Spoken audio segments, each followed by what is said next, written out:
Chapter 702. The latest chapter of this book is not finished yet. For more exciting content, please scan the QR code below to download the app. The novel is more complete and updated faster. Millions of novels are free to read. Novels with content that can't be found on the internet are all available here. If Gu Yen hadn't been hit by Nan Gong Li's palm, he might have had a chance to perform an interventional seal. He only needed a very thin sheath tube to pierce from the leg to the heart, and then he could send an occluder into the defect and block the defect easily. But now his defect area was too large, and a small occluder umbrella was not enough to block the defect. There were also some complications, so he could only perform an invasive cardiac surgery. The state preceptor looked at Gu Jiao's disinfection area and said, "You don't want to perform an open thoracotomy?" An open thoracotomy was to cut the sternum above the heart. It was simple and exposed a large area, so it didn't require much skill from the doctor. However, Gu Jiao chose to make a small incision under Gu Yan's right armpit, which increased the difficulty of the operation by more than one level. The open thoracotomy wound is too long, and the postoperative complications such as pericardial effusion are also high. She didn't want to leave such an ugly scar on Gu Yan's chest, nor did she want to cause more damage to his body. The right incision was small, and it didn't hurt the bones and muscles. It was difficult for her to operate, but the postoperative recovery and various complications would be reduced accordingly. Moreover, such a small incision could be repaired with the scar ointment from the research institute. Gu Yen still wanted to show off. Gu Jiao inserted the catheter from the incision and established an extracorporeal circulation. After that, the real operation began.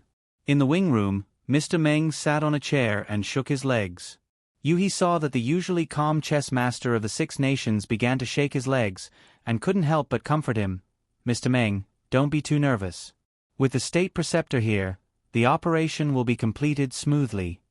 Yu He didn't know that the real chief surgeon was actually Gu Jiao. All the disciples in the state preceptor's palace worshipped the state preceptor as a god.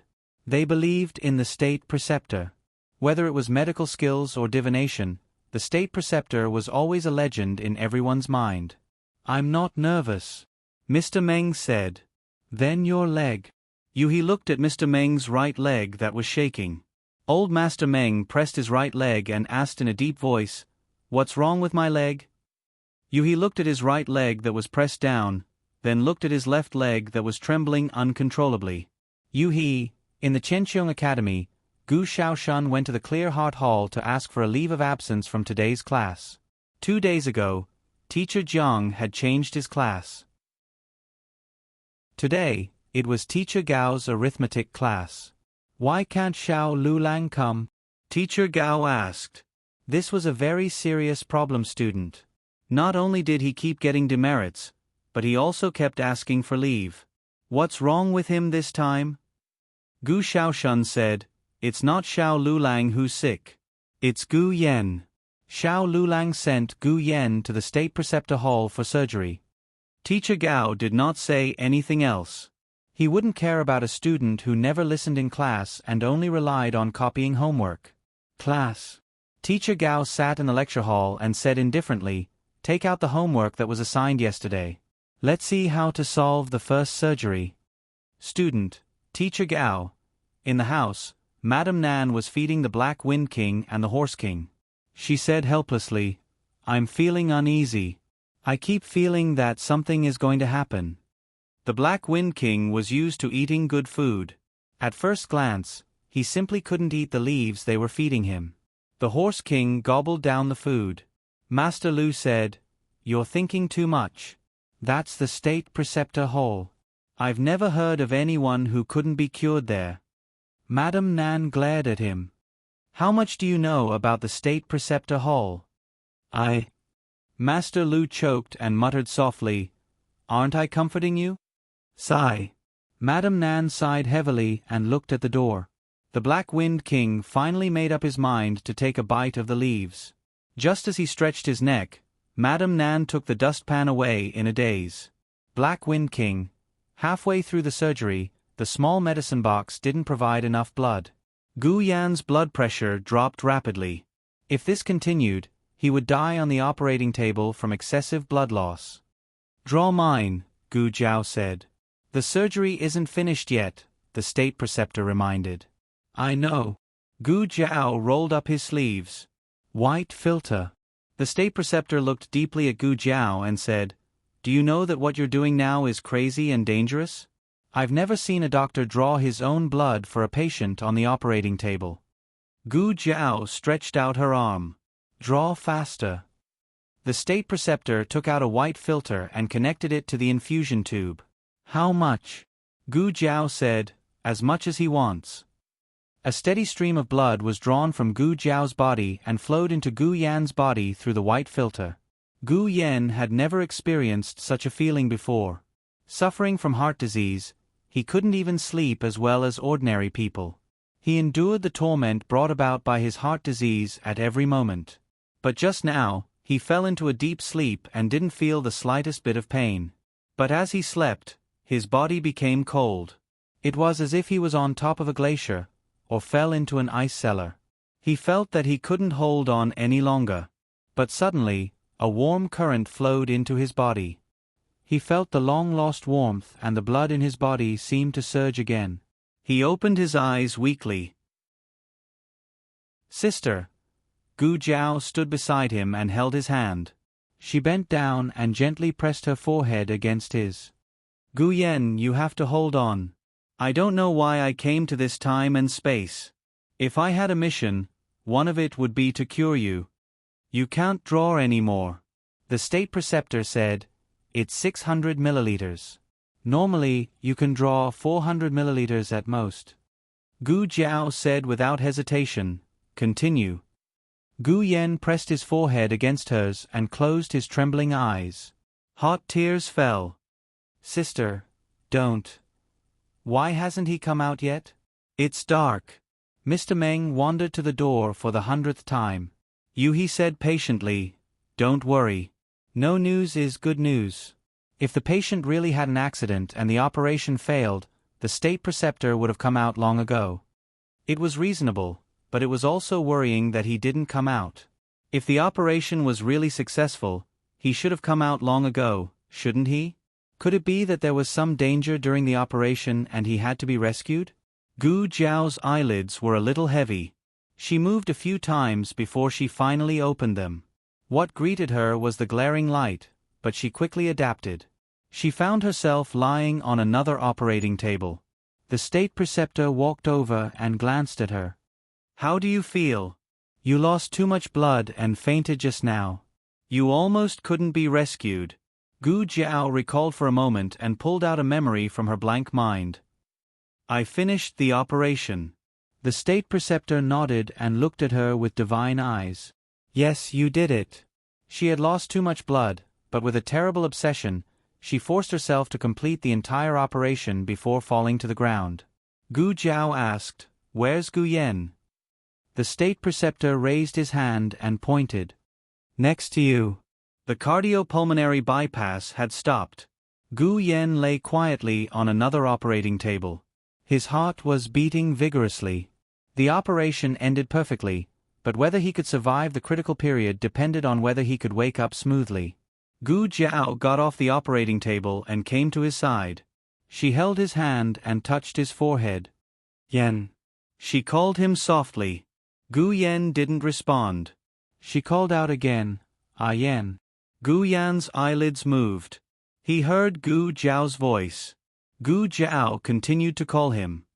"Yan, Yan." Gu Yan slowly opened his eyes and looked at the pale face above him. He said weakly, "I heard someone call me. Is it you?" Gu Jiao nodded and looked at him. "It's me." Gu Yan's eyes showed a trace of confusion and doubt. "Who are you? Why did you call me?" Gu Jiao was stunned. Was it the sequelae of the operation? Which part of the operation went wrong and caused intracranial hypertension and brain damage? She had never seen such a situation. But if that was the case, then the memory loss was just an external manifestation. He might have a more serious brain damage. Gu Jiao said, "Wait, I'll check for you."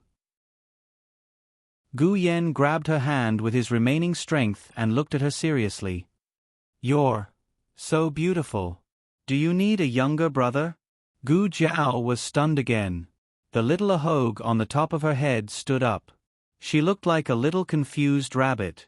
Gu Yen smiled weakly and said, "If you don't, bring me home. The rest of my life is long. Please take care of me, sister." The latest chapter of this book is not finished yet. For more exciting content, please scan the QR code below to download the app. Novels are updated faster and more complete. Millions of novels are free to read. Novels with content that can't be found online are all available here. https://www.zhbqg.com/89642_826/1072222702. HTML Genius memorized the website address in 1 second. www.zhbqg.com Biku Gu mobile reading website, zhbqg.com. Chapter 703. The latest chapter of this book is not finished yet. For more exciting content, please scan the QR code below to download the app. Novels are updated even faster. Millions of novels are free to read. Novels with connotations that can't be found online are all here. Although Gu Yan's operation was over and the tubes in his body were removed, he couldn't immediately be tired from the journey. The state preceptor let him stay in Qilin Hall to rest for a few days. Gu Jiao didn't refuse. Yuhi arranged a comfortable and spacious room for them with 2 beds for Gu Jiao to accompany them. He also arranged for 2 maids to stand guard outside the door, ready to listen to the 2's orders at any time. Gu Yen paid the price for his naughty actions after he woke up. Gu Jiao called old Master Meng over to take care of him. Gu Yen had an aggrieved expression. He didn't want the old man, he wanted his sister. Gu Jiao went to cook millet porridge for Gu Yen. 12 hours had passed since the operation. The anesthetic in Gu Yan's body was almost metabolized. He didn't have to worry about a lot of negative reactions in his digestive tract and could eat a little liquid food. Qilin Hall had a small kitchen specially used by the state preceptor. Normally, outsiders were not allowed to enter. Gu Jiao was an exception. This was what the state preceptor had specially instructed before he left. The 2 maids originally wanted to do it for her, but Gu Jiao said there was no need. When Yuhi came over, he saw Gu Jiao's figure busy in front of the stove. Yuhi didn't know why, but he suddenly paused. This kind of youth undoubtedly made him feel unfamiliar. Although the 2 hadn't seen each other many times, Yuhi saw a very cold side of the youth. He seemed easy to get along with, but in fact, his bones emitted a rebellious unruliness. It was very difficult for him to connect the rebellious youth in his impression with the person in front of him. The youth seemed to have an extra layer of gentle aura. It was very faint, but it really existed. "Shao Gongzi?" Yuhi called out tentatively. He simply suspected that he had recognized the wrong person. The faint gentleness between Gu Jiao's eyebrows disappeared without a trace. She returned to the appearance in Yuhi's impression. Yuhi was stunned, then he smiled and said, "Young Master Shao, Lord State Preceptor asked me to come and see if you need anything?" "No, everything's fine." Gu Jiao said, "Why aren't you sleeping?" It was the middle of the night. "Yes, it's the middle of the night and the State Preceptor is still thinking about the 2 of you. Old Mr. Meng really has a lot of face." "Lord Imperial Tutor sleeps late," Yuhi said. "Oh." Gu Jiao continued to cook the porridge. Yuhi said, "Young Master Shao, you can leave these things to the servants.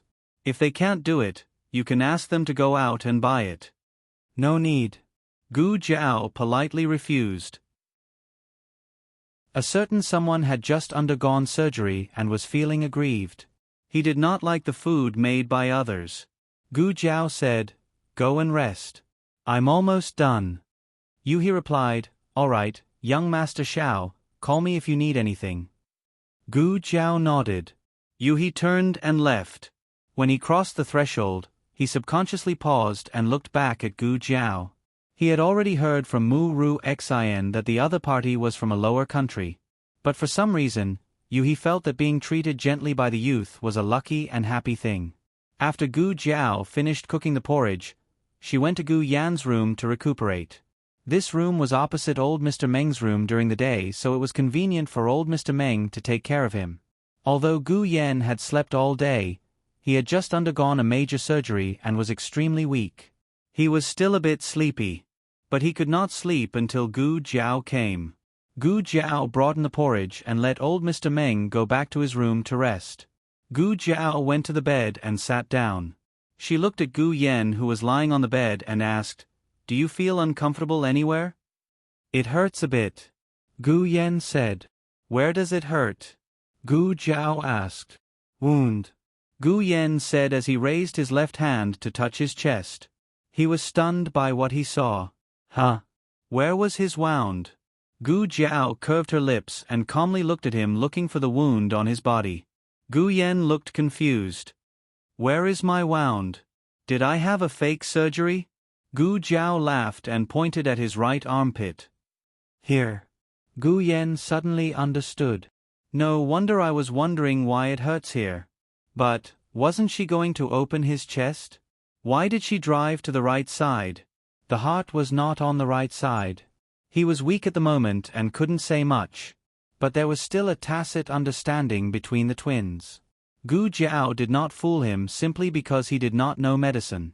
She explained the structure of the ventricles to him in detail. The left ventricle could not be destroyed at will. If it was cut, it would affect the function of the heart. The right ventricle was equivalent to a blood reservoir and did not have much contractile function. It was safer to enter through it. Moreover, during the surgery, Gu Yan's heart would stop beating. At this time, he needed to be intubated for cardiopulmonary bypass. The intubation places were the aorta, the superior vena cava, and the inferior vena cava. These places were better exposed by opening the right side of the chest. "Oh." Gu Yan fell asleep as she listened. Gu Yan held Gu Jiao's hand. Old Mr. Meng stayed here for half the night. Gu Yan refused to sleep, but as long as Gu Jiao was here, he seemed to be able to sleep. She was by his side, the greatest peace of mind. Gu Jiao did not like to waste food. She ate the bowl of millet porridge by herself. Gu Yan held her hand the whole time. She also held Gu Yan's hand. She fell asleep at the head of the bed. The moonlight poured in and illuminated the floor. The state preceptor came to the door and looked in through the slightly open door. He saw Gu Yan lying on the bed and Gu Jiao sitting on the stool beside the bed. Half of her body was lying beside Gu Yan. The two of them held each other's hands and touched their foreheads. Under the cold moonlight, they looked like a pair of angels with broken wings for each other. Gu Yan recuperated in the state preceptor hall for 3 days. 2 days ago, he had a low fever. Gu Jiao wondered if there were postoperative complications. On the 3rd day, the fever miraculously subsided. Gu Yan could also get out of bed. Gu Jiao first helped him walk a few steps in the room. He was like an impatient child who could not wait to go out and have some fun. Gu Jiao then helped him to the corridor. I can walk." He really could walk. After Gu Jiao let go of him, he slowly and steadily walked from the east end of the corridor to the west end, and then from the west end to the east end. Although there was still pain in his chest, it was a kind of pain that carried hope. As the pain continued, he would be able to get better. "Let's stop here for today," Gu Jiao said to Gu Yan. "I still want to walk a little more." Gu Yan said. For the past 16 years, he had been tortured by his heart disease. There was not a day when he did not feel uncomfortable. Later on, with the medicine given by Gu Jiao, although he felt much better, he was still different from a normal person. It was not until today that he truly understood what a normal person's breathing and heartbeat felt like. He looked at his hand in surprise. "It's good to be a normal person." Gu Jiao said, "You are not a normal person now. When your wound is completely healed and the pain completely disappears, you will feel better than now."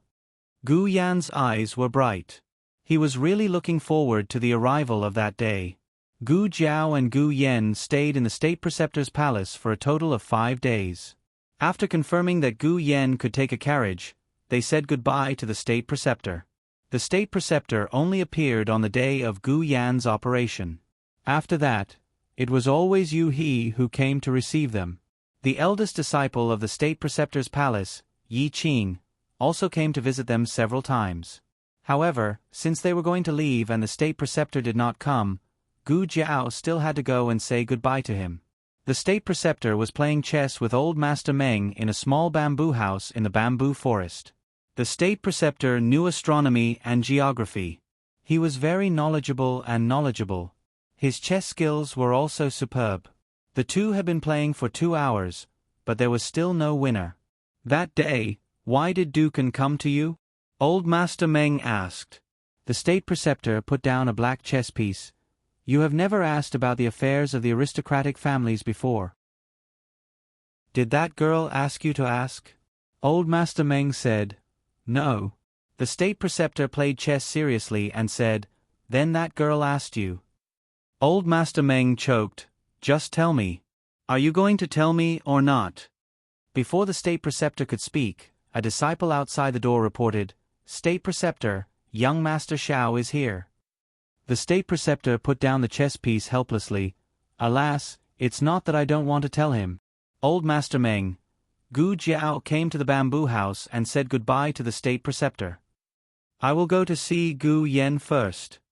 Old Master Meng put down the white chess piece in his hand, got up and walked out. Only Gu Jiao and the state preceptor were left in the house. In fact, Gu Jiao had asked Yu He these days and found out that the state preceptor was only in his early 50s, but he had more white hair than old Master Meng. It was obvious that he worried too much and his hair would grow gray early. Thank you very much, state preceptor. Gu Jiao said, I will pay for the consultation. The state preceptor raised his hand to stop her and said, You don't have to pay for the consultation. The state preceptor hall is not short of money. If you want to borrow the operating room in the future, feel free to come.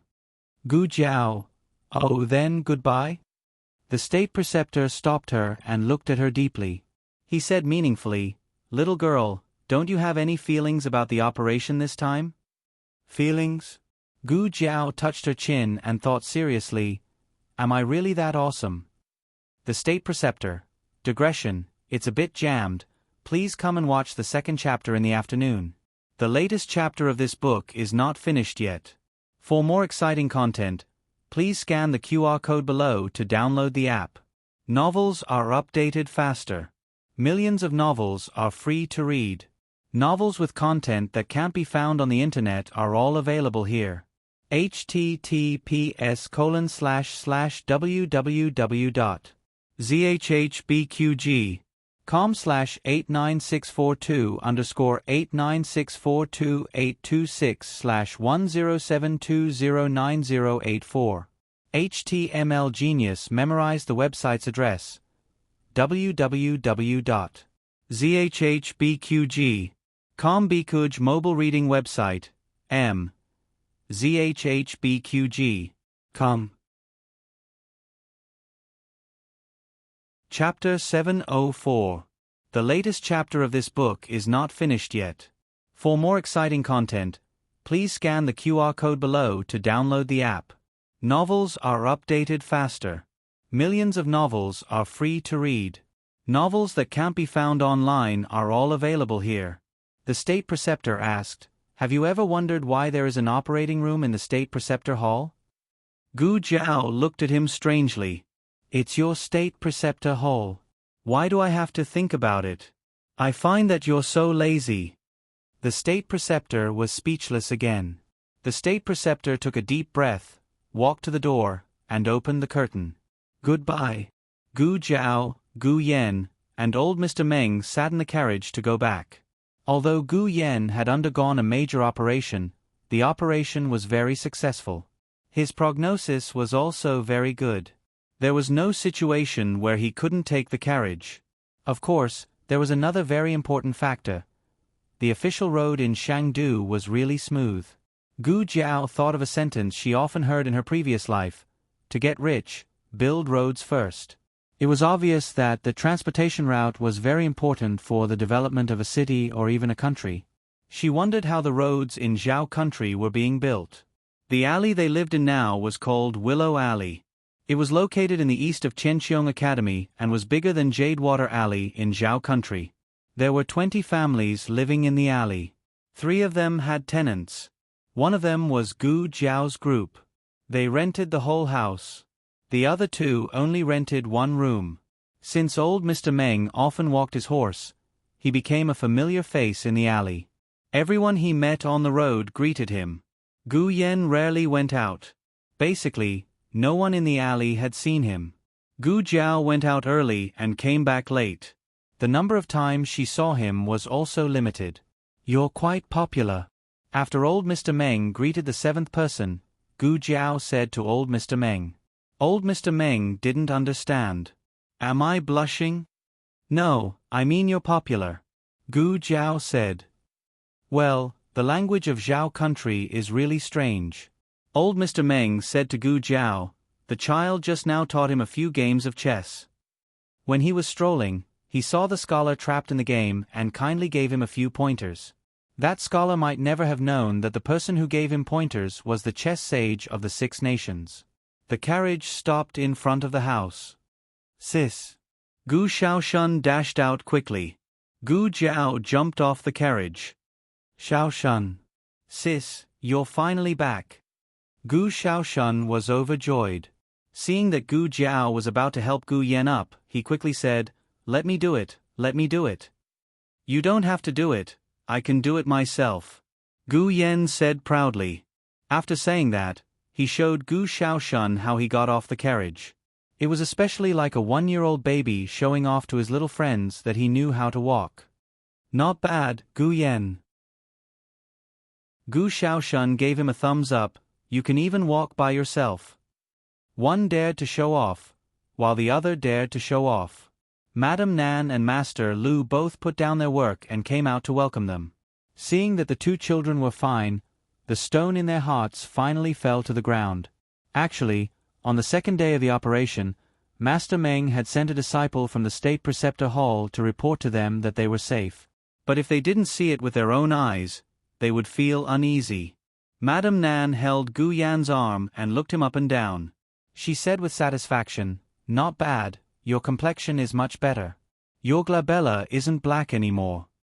"Gu Yan, Madame Nan, are you sure that the glabella isn't poisoned? Does it hurt?"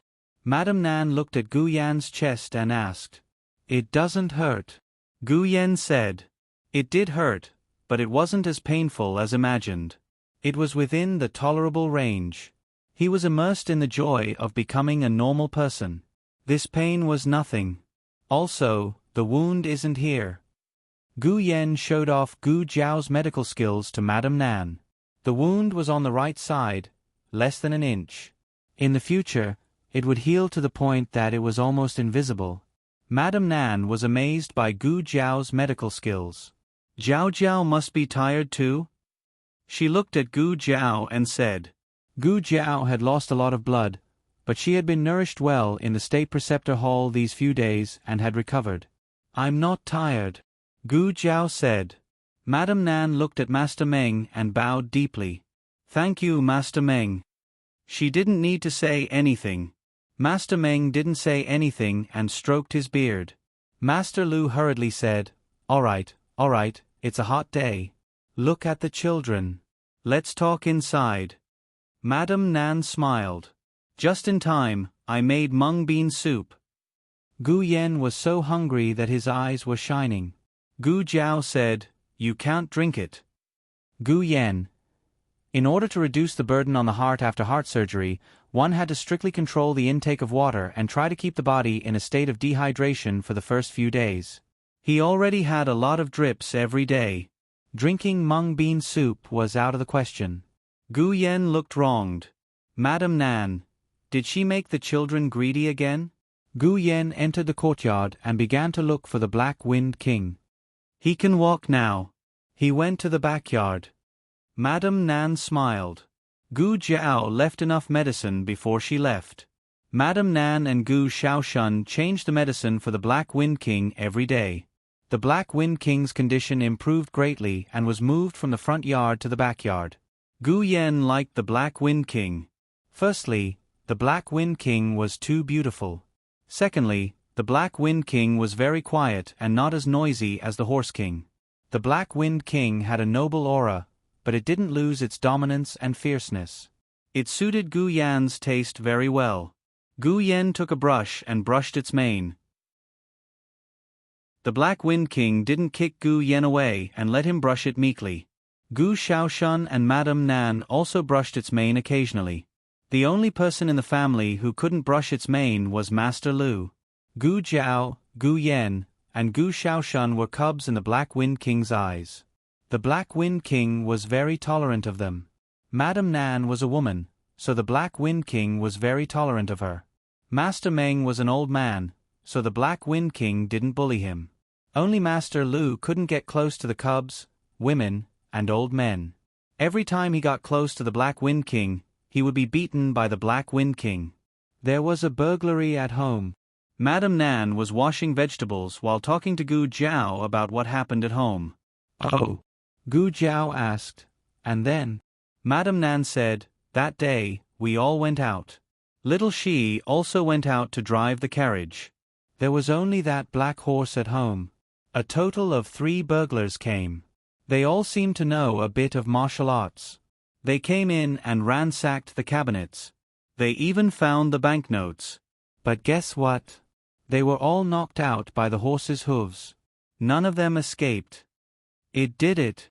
Gu Jiao looked at the Black Wind King, who was obediently being brushed by Gu Yen. "Oh, is it that good?" Gu Yen gasped. "You're too tall. It's so tiring to brush it standing." Gu Shaoshun, "You didn't even brush it twice, okay?" The Black Wind King slowly lay down on the ground. Gu Yen moved a stool over and continued brushing its mane. On the other side, at the Han residence, Crown Prince Han had lost the Black Wind King for 6 days. He wanted to find the Black Wind King all the time, but there was no news of it. Could it have been killed? Crown Prince Han couldn't be blamed for thinking this. The Black Wind King's achievements were too terrifying. Everyone in the capital wanted to get the Black Wind King, and no one didn't fear it. It couldn't be certain that one of the rivals had secretly tried to kill it. "Crown Prince, we found the Black Wind King's whereabouts." A guard hurriedly came to report. Crown Prince Han hurriedly let him in and asked, "Where is the Black Wind King?" The guard cupped his hands and said, "In the outer city, in an alley near Qianxiong Academy. I think it's called Willow Alley." Someone saw a horse that looked like the Black Wind King. After lunch, everyone in the family went to take a nap. Gu Jiao couldn't sleep. She had been focused on taking care of Gu Yen in the State Preceptor Palace and didn't train much. Now that she was back at home, she naturally had to practice everything she had learned. The backyard was quite spacious. The Horse King was already sleeping on the ground, snoring. The Black Wind King stood there vigilantly. It would occasionally take a nap, but it was always standing. Gu Jiao started with something simple. She practiced the whip for a while. Then she took out the red tasseled spear and practiced the spear technique that the beautiful monk had taught her. When Gu Jiao practiced the whip, the Black Wind King didn't react. However, when Gu Jiao started practicing the red tasseled spear, it stopped taking a nap. It just stared at Gu Jiao until Gu Jiao finished practicing. Gu Jiao was sweating profusely. She walked over with the red tasseled spear and patted its head. The Black Wind King came over and sniffed the red tasseled spear. Gu Jiao asked curiously, "Do you like this red tasseled spear?" The Black Wind King stuck out its tongue and licked it. It continued sniffing, as if it was confirming something it had seen before. This was the first time Gu Jiao saw the Black Wind King showing interest in something at home. Gu Jiao didn't take the red tasseled spear away. She just stuck it in the ground. The Black Wind King continued sniffing the red tasseled spear. A trace of confusion flashed in its eyes. When Gu Jiao went to take a bath and changed into dry clothes, the Black Wind King had already fallen asleep beside the red tasseled spear. Horses usually stood up to take a nap. They would only lie down to sleep when they felt extremely comfortable and safe. The wind blew through the hall, and the red braid at the tip of the spear fluttered in the summer wind. A spear to defend the territory, suppress the demons on all sides, and drive away the enemy from all directions. With the spear, the soul of Shenyuan will not be extinguished, and the mountains and rivers of the great Yen will not be broken. Digression.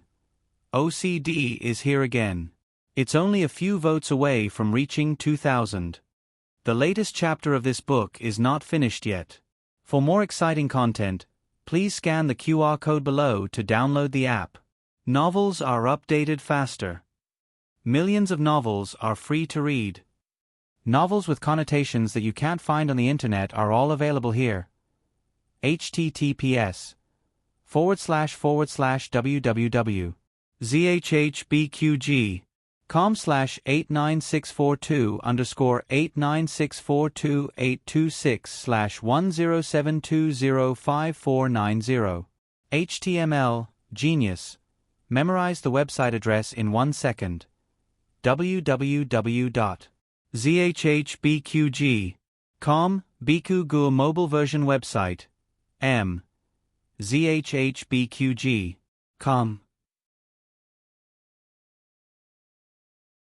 Chapter 705. The latest chapter of this book is not finished yet. For more exciting content, please scan the QR code below to download the app. Novels are updated faster and more frequently. Millions of novels are free to read. Novels with content that can't be found online are all available here. It was a quiet afternoon. The people and horses in the house had all rested. There was a sense of peace and tranquility everywhere. Gu Jiao didn't touch the red tasseled spear. Instead, she went to the well to wash her clothes. The summer in Yen country was humid and hotter than in Zhao country. The air was sticky.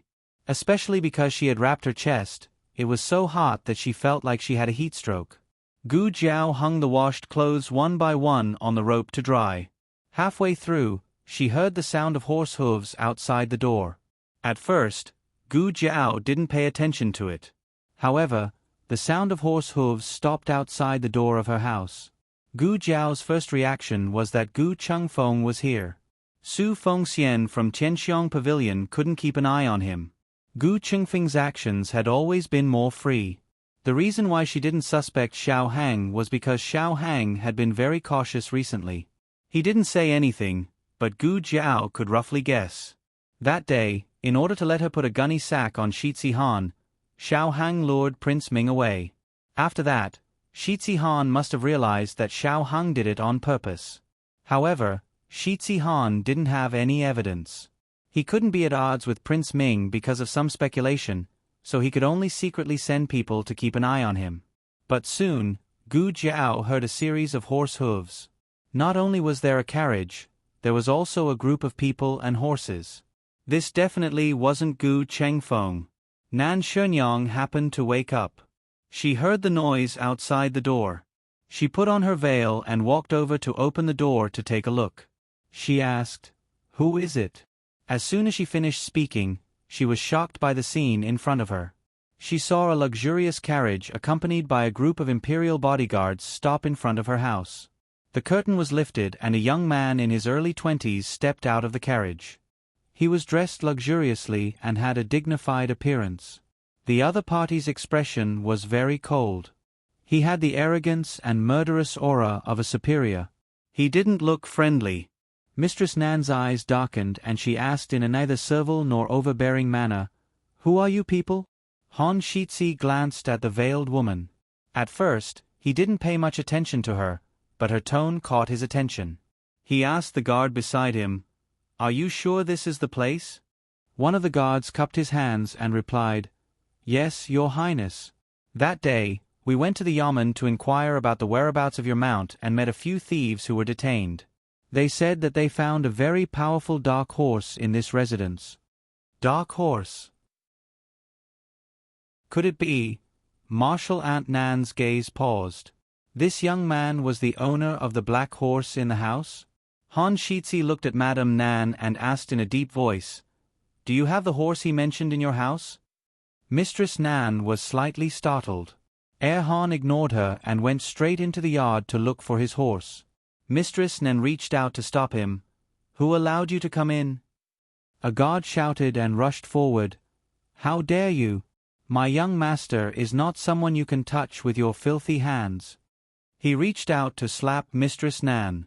Mistress Nan's martial arts had been destroyed in her early years. She was only good at poisons and hidden weapons. However, hidden weapons were not advantageous in close combat. She didn't have any poison on her at the moment. Just as the slap was about to hit Mistress Nan's face, there was a sudden swoosh in the central room.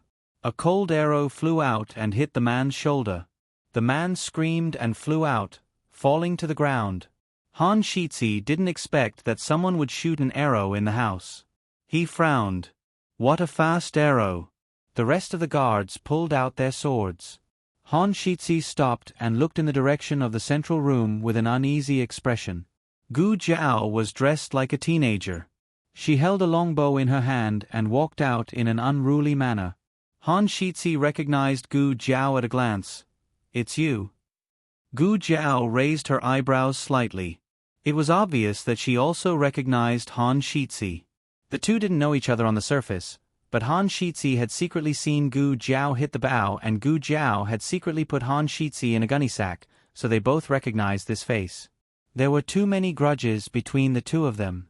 The Han family had abused Gu Changfeng, Han Che had come to steal his horse, Han had used the Shaolin martial arts monks to injure Gu Jiao's teammates, and Gu Jiao had beaten up the two brothers. They couldn't live under the same sky. Both of their gazes turned cold. Han Shitzi coldly said, Xiao Lulang, don't think that I don't know what you've done. Gu Jiao touched her chin. Oh, he knew that she was the one who put the gunny sack? Also, he knew that she was the one who killed Nan Gongli? Han Shitzi looked at Gu Jiao's expression and knew that she had guessed what he wanted to say. He thought that Gu Jiao would at least feel guilty and afraid, but Gu Jiao just said, oh. Han Shitzi was almost stunned. Oh. What kind of reaction is this? What are you doing at my house? Gu Jiao asked indifferently. She always used a teenager's voice when talking to outsiders. After using it so many times, she became more and more proficient and couldn't find any flaws. Han Shitzi frowned. This kid was too infuriating. He almost forgot about the important matter. Han Shitzi coldly said, I was wondering who was so bold to steal our Han family's horse. I'm not surprised that it's you. Hand over my horse. Your horse. Gu Jiao put the longbow on her shoulder. Your horse isn't here. Han Shitzi coldly said, You think it's not here just because you say so? Gu Jiao, yes. Han Shitzi, then do you dare to let me search you? Gu Jiao, why should I let you search me? Do you have a search warrant from the government? Did the Han family need a search warrant for their actions? Gu Jiao said, You can't search me without a search warrant. Han Shitzi dangerously narrowed his eyes. You refuse a toast only to be forced to drink a forfeit. Fine, then I'll settle all the old and new debts with you here today. What are you doing? Master Lu was awakened by the commotion in the courtyard. He took large strides and rushed over with a machete. Gu Jiao blocked Master Lu and looked at Han Shitzi coldly. I'll do it. Xiaoshun, give me my gun. Gu Xiaoshun, who had just walked to the central room rubbing his eyes. Oh, okay. He quickly ran back to the backyard and pulled out the red tasseled spear beside the Black Wind King. The red tasseled spear was too heavy. If he hadn't practiced grabbing it every day, he wouldn't have been able to carry it at all. In a spurt of energy, he carried the red tasseled spear to Gu Jiao. Lulang here. The red tasseled spear had a big braid and a big red flower on it. Han Shitzi actually didn't recognize that it was Shen Yuan Li's weapon on the spot. Such an ugly weapon really stung the eyes of everyone present. One of the guards mocked him on the spot. What a joke. Master Lu pulled Madame Nan behind him. Are you okay? I'm fine. Madame Nan shook her head. Han Shitzi said indifferently, I don't need a weapon to deal with you. Make your move. As he spoke, his internal energy spread out in all directions. It was as if it was solid in the entire courtyard and pressed down on Gu Jiao. Madame Nan's expression changed. This is the Tang Sex mantra. Oh no, Jiao Jiao is no match for him. Jiao Jiao had only learned this set of spear techniques for a few days. He wasn't familiar with it at all. Gu Jiao's spear struck towards Han Shizhi. The spear technique was so fast that only a shadow was left. No wonder he could kill Nan Gongli. However, this was still not enough to be his opponent. Han Shizhi's figure flashed. Gu Jiao's eyes flashed. He actually dodged. You're just so. Before Han Shizhi could finish his sentence, the attack that he had already dodged turned out to be a feint. The tip of the spear turned and pierced towards his waist. He couldn't dodge it. He pulled out the dagger at his waist and blocked the red tasseled spear. However, he didn't expect the strength of the red tasseled spear. Although it wasn't enough to make his arm numb, it made the veins on his arm bulge. Your spear techniques are not bad. Unfortunately, you're not skilled enough. Han Shizhi was actually surprised. He had tried to learn the Shen Yuan family's spear techniques. Unfortunately, he couldn't learn it. He couldn't control all his internal energy. Moreover, he didn't think that a spear technique without internal energy would be useful. Perhaps it was just an exaggeration. The Shen Yuan family had many martial arts techniques. They might not have defeated their enemies with this spear technique. However, he believed that the rumors were true. This spear technique was indeed powerful. He relied on his age and martial arts advantage to beat him. However, if he let Xiao Lulang practice for another 3 to 5 years, it would be hard to say who would win and who would lose. Therefore, he had to kill him now, before he was strong enough. Han Shizhi held the red tasseled spear with one hand and pulled out a long sword from the waist of a guard with the other hand. He suddenly stabbed towards Gu Jiao's heart. Madame Nan's beautiful face turned pale. Jiao Jiao, accompanied by the neighing of a horse, a black shadow rushed out of the house. Han Shizhi paused. Black Wind King. Gu Jiao took advantage of his distraction to kick him. Han Shizhi hurriedly held his sword with his left hand and used the sword as a shield to block Gu Jiao's kick. Because of the force, both of them took a few steps back and separated from each other. Han Shizhi of the Black Wind Dynasty walked over. Han Shizhi's eyes lit up. His gloomy mood finally improved a little. He touched the Black Wind King's head. I finally found you. Then, he stopped smiling and looked at Gu Jiao extremely coldly. And you said you didn't steal my horse. Gu Jiao saw that the Black Wind King and Han Shizhi were very familiar with each other and had a rough idea of what was going on. Madame Nan said sarcastically, My Lulang didn't steal your horse. It was your horse that fell into the swamp by itself. It was my horse that discovered it and shouted for Lulang to rescue it from the swamp. My horse was injured in order to save it. Your horse was poisoned and heavily injured. If it wasn't for my Lulang, it would have been dead. You're not grateful and even accused Lulang of stealing your horse. Shameless. Han Shizhi frowned. The guard at the side raised his sword and slashed at Madame Nan. This time, before Gu Jiao could do anything, the Black Wind King raised his front hooves and kicked the guard away. Han Shizhi's eyes flashed with a trace of surprise. He looked at the guard who was kicked away and then looked at the Black Wind King in front of this family. He clenched the sword in his hand. Okay, I'll believe you for now. Since you saved the Black Wind King, I won't argue with you about what happened today. But Xiao Lulang, I'll settle the score with you sooner or later. Let's go. He asked the servant to bring a saddle and put it on the Black Wind King. He and the Black Wind King grew up together. When he was still a child, he recognized this horse as the real master of the Black Wind King. Han Shizhi got on the horse and rode the Black Wind horse out of Willow Lane. When the Horse King woke up, the big black horse was gone. It was stunned for 3 seconds and then stood up to look around. Horses had a very sensitive sense of smell. It smelled the big black horse in the air and chased after it. Madame Nan looked at the Horse King's figure and shouted, Hey, little Shi! The Black Wind King was very fast. faster than ever before. Han Shitzi was very satisfied. You're indeed the strongest Black Wind King. It could still run with such strength and speed at the age of 17. Even if it was injured or poisoned, it was not affected. The adult Black Wind King left the 2.5-year-old Horse King in the dust, leaving him far behind. They soon arrived at the Han family. Chunan heard that Han Shitzi and the Black Wind King were back and hurried out to welcome them. "Welcome, Prince." Chunan bowed. Han Shitzi patted the vigorous Black Wind King and said to Chunan, "It seems to be faster than before."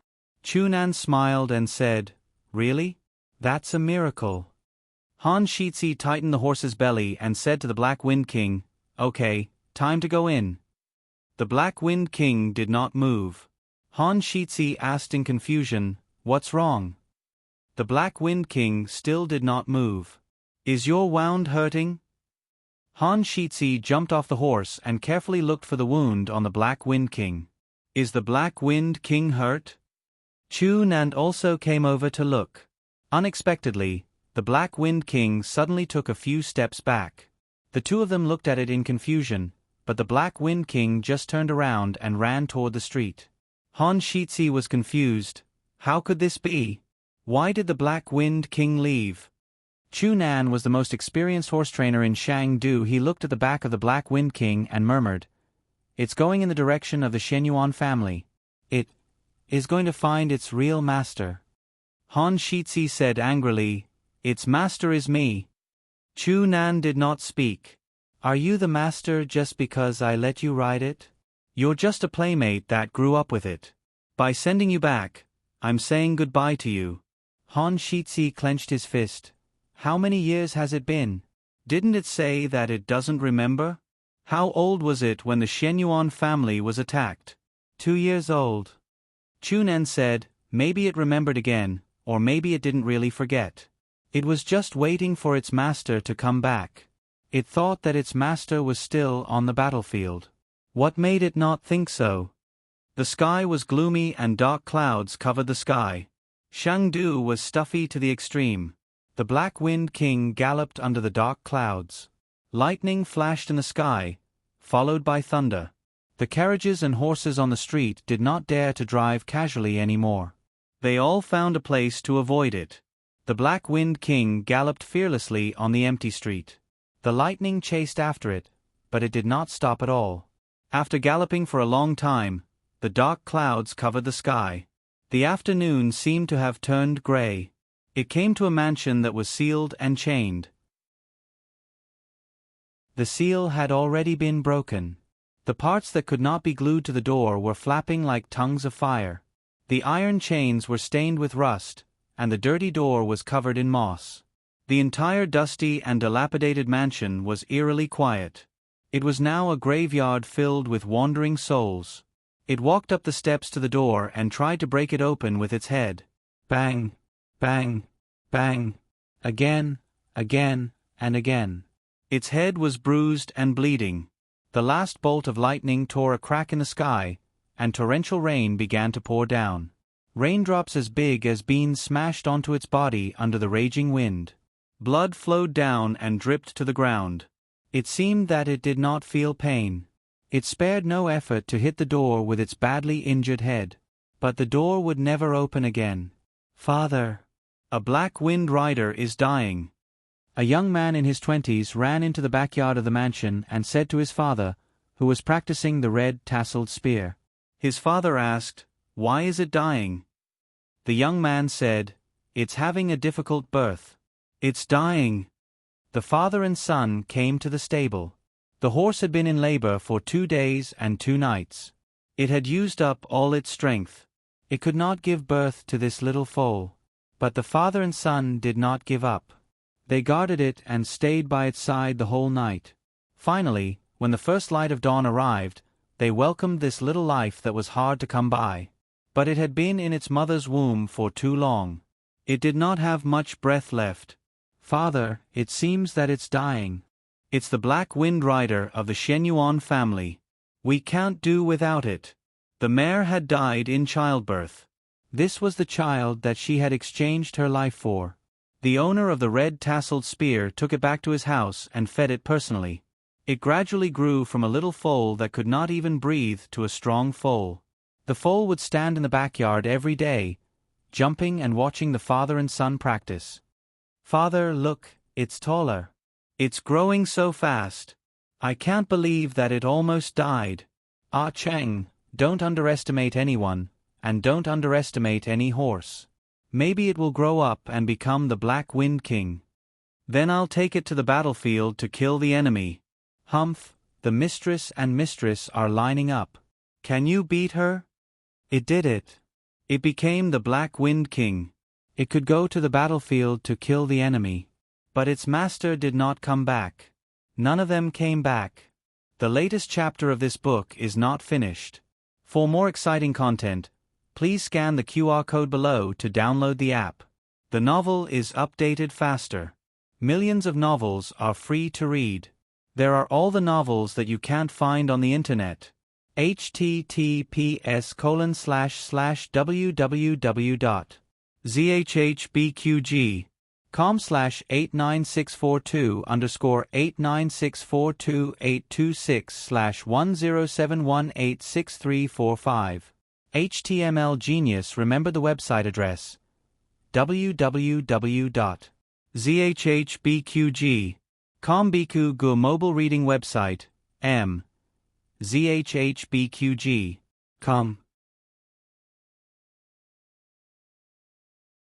Chapter 706. The latest chapter of this book is not finished yet. For more exciting content, please scan the QR code below to download the app. Novels are updated faster. Millions of novels are free to read. Novels with content that can't be found on the internet are available here. The rain was pouring down heavily. Under the eaves of the houses on both sides of the street, hawkers pushing their stalls and pedestrians taking shelter from the rain. Occasionally, pedestrians would pass by with umbrellas, but they quickly closed their umbrellas and hid in the shops on the side. A horse carriage slowly came from the east side of the street. The rain was too heavy and the road was slippery. In addition, the view was obstructed, so the coachman didn't dare to drive too far. All of a sudden, the sound of a hurried carriage could be heard from behind. A horse in a hurry caught up with the carriage and whizzed past the carriage. In the carriage, Second Master Jing had just opened the window to see whose horse was running so fast when the horse's hooves splashed on his face. Second Master Jing was speechless. Second Master Jing was furious. He raised his hand to wipe the rainwater off his face and closed the window. He lifted the curtain in front and looked at the horse galloping past. He recognized it at a glance. Big brother, look, isn't that the horse from Tianqiong Academy? It's the crazy one. The battle between the Horse King and the Black Wind Cavalry had become a legend in the archery circle. Anyone who paid attention to the archery competition knew that Tianqiong Academy had a Hummer that beat the Black Wind Cavalry. Dukan sat beside Second Master Jing and looked deeply in the direction of the horse. The horse was running too fast and disappeared in the blink of an eye. However, he still lifted his thin finger with difficulty and knocked on the armrest of the wheelchair. This meant yes. If it was 2 times, it meant no. Strange, why did that horse run here? Second Master Jing opened the window again and stuck his head out in the rain. He looked back and felt even more strange when he didn't see the carriage from Tianqiong Academy. Dukan raised his hand and dipped it in the cinnabar on the armrest. With trembling fingers, he wrote a word with difficulty: chase. The rain was getting heavier and heavier. Even though Dukan's horse was a first-class horse, it was still very difficult for it to catch up with the Horse King. Fortunately, the Horse King ran and stopped, as if it was looking for something. Its speed wasn't always fast. They followed the Horse King into more and more secluded areas. Eventually, they arrived at a deserted street. This is... Second Master Jing's expression changed. In the past, it was the most prosperous place in Chengdu. There was an endless stream of horses and carriages, and the entrance was as busy as a marketplace. Every day, there were people who came to seek an audience. If they didn't have an invitation card, they might not be able to get in even after 10 days or half a month. But now, this street had already changed. Dong, dong, dong. Heavy crashing sounds came from behind the heavy rain in front of them. Every sound seemed to hit their hearts. Second Master Jing lifted the curtain and took a look. That direction is. The Black Wind King's head was bleeding, and his body was covered in wounds. The Horse King saw it from afar, and galloped towards it without stopping. The Horse King looked at it in confusion, as if it didn't understand why it wanted to hit the door. Seeing that it was about to crash into the ground, the Horse King followed suit. However, the Horse King didn't know what this dilapidated mansion meant to the Black Wind King. It raised its powerful front hooves and was about to stomp on the chained door. Unexpectedly, the Black Wind King knocked the Horse King away. The Horse King tilted its head and looked at it in confusion. The Black Wind King continued to use its head and body to hit the door. The Duke family's carriage stopped not far away. Second young Master Jing lifted the curtain and the rain poured down on him, and Duken stared at them without blinking, and his hand on the armrest tightened.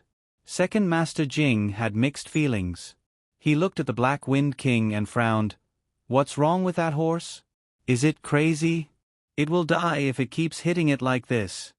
The Black Wind King was seriously injured, so the Horse King didn't let him hit it. The two horses fought. Just as the two horses were fighting fiercely, the coachman suddenly called out, "Duke, Second Master, someone is coming." It was a young man riding a tall horse. He held the reins tightly in one hand and a red tasseled spear in the other. He was drenched from head to toe, and his hair was messy and stuck to his face. His calm eyes revealed an unruly calmness. He rode towards the Shen Yuan family's mansion. Second Master Jing couldn't help but be absent-minded. Was the rain too heavy, or was the fantasy in his mind too real? He seemed to see his brother-in-law returning from the military camp with such a calm and unruly expression. It was on this street, in front of this mansion. His brother-in-law got off the horse, walked up the steps, and pushed open the mansion's door as usual. Second Master Jing held his breath. He widened his eyes. At that moment, he felt that the tragedy didn't happen. When the door opened, the person inside would walk out with a smile. However, his brother-in-law didn't do that. He came in front of the two horses and separated them. Second Master Jing woke up from his dream. It wasn't his brother-in-law. It wasn't him. His brother-in-law was already dead, and it was he who personally collected his brother-in-law's corpse. He personally put his brother-in-law down from the city wall. When he pulled out the red tasseled spear that pierced through his brother-in-law's body, his hands were trembling. Second Master Jing turned his head, not letting his eldest brother see his red eyes. Duken didn't cry. His tears had already dried up. After the Shen Yuan family was destroyed, after losing his wife who was pregnant, and after Yin closed her eyes forever in his arms, he didn't cry anymore. Second Master Jing raised his hand and wiped his eyes. He suppressed the sobs in his throat and said in a normal tone, "It's Xiao Lulang." Of course, Duken saw it too. His gaze fell on Gu Jiao. Gu Jiao held the red tasseled spear in one hand and raised her other hand to touch Black Wind King's head. She looked at him calmly. Black Wind King was gradually comforted. Perhaps it finally realized that the master it had waited for most of its life would never come back. It raised its head and looked at the dark sky, letting out a mournful cry. Gu Jiao quietly accompanied it. Gu Jiao rarely had empathy with people or the outside world. But at this moment, she lowered her eyes and raised her hand to cover her heart. "Who's there?" A few city guards rushed over in the heavy rain. They had received a report from the people nearby that there was a suspicious person heading towards the old site of the Shen Yuan family. Even though the Shen Yuan family had been exterminated, and this once bustling street had become a dead street, the Shen Yuan family had left a lasting impression on everyone. The city guards didn't dare to be careless, so they rushed over to see what was going on. Second Master Jing hurriedly got down from his horse with an umbrella and stopped the city guards who wanted to walk towards Gu Jiao. He showed the Duke an estate's token and said politely, "My eldest brothers and my horses were frightened and ran here. Those are my guards." As he spoke, he took out a money pouch from his chest and tossed it to the city guard who was in charge. The guard guessed the other party's identity. So it's second Master Jing. Sorry for the disrespect. The Duke and estate and the Shen Yuan family were in-laws. He didn't believe that the Duke and estate's horse ran here by accident. He weighed the money in his hand and smiled with satisfaction. He cupped his hands and said, "The rain is so heavy, it's easy to scare the horses. Since second Master Jing has found the horses, we'll take our leave first." Second Master Jing smiled and nodded, "Take care." After the guards had walked far away, one of their companions said, "Should we tell the higher-ups?" The leader of the guards said, "Tell the higher-ups what? Did the Duke and brothers come to remember the Shen Yuan family? Who in Shang City doesn't know about the relationship between the Duke and estate and the Shen Yuan family? When the Shen Yuan family was defeated in their rebellion, everyone who had dealings with them avoided them, afraid of getting into trouble. Only the Duke and estate, who was still Crown Prince Jing, ran to the battlefield to collect the corpses of the Shen Yuan family members. Second Master Jing also followed. He wasn't afraid of death. Had they not been remembering the deceased members of the Shen Yuan family all these years? "What's there to report?" his companion said, "but that kid didn't dress like a guard of the Duke and estate. He even had a red tasseled spear in his hand. When I first saw him, I thought that the Shen Yuan family's ghost had returned." "It's broad daylight, what nonsense are you talking about?" the guard said, but he was actually scared. That kid was indeed a bit strange. The way he held the red tasseled spear was very similar to the Shen Yuan family members. But the Shen Yuan family members were long dead. He couldn't be a malicious spirit who came for revenge. He shook his head decisively and took out the money bag that Second Master Jing gave him. He smiled and said, "Don't think about it. Let's go, I'll take you guys to drink." The guards' figures completely disappeared in the heavy rain. Second Master Jing walked around the two horses and came to Gu Jiao's side. He asked, "Why are you here?" Gu Jiao was looking up at the mansion's signboard. The signboard was exposed to the sun and rain, and had been damaged by someone. It was already badly damaged. Under the thick cobwebs, even the two words Shen Yuan were blurred. "Xiao Lu Lang, Xiao Lu Lang." Second Master Jing waved his hand in front of Gu Jiao's eyes. Gu Jiao came back to her senses and said, "I'm here to look for my horse." Second Master Jing snorted, "So you heard it? Then why didn't you answer on purpose?" "I didn't do it on purpose." Gu Jiao said, "I heard it, but I was thinking about something." "You can ask what I'm thinking about first."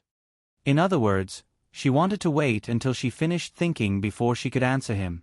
Second Master Jing, who had never seen such a person before, "What's wrong with your horse?"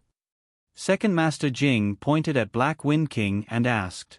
Gu Jiao said that she was here to look for a horse.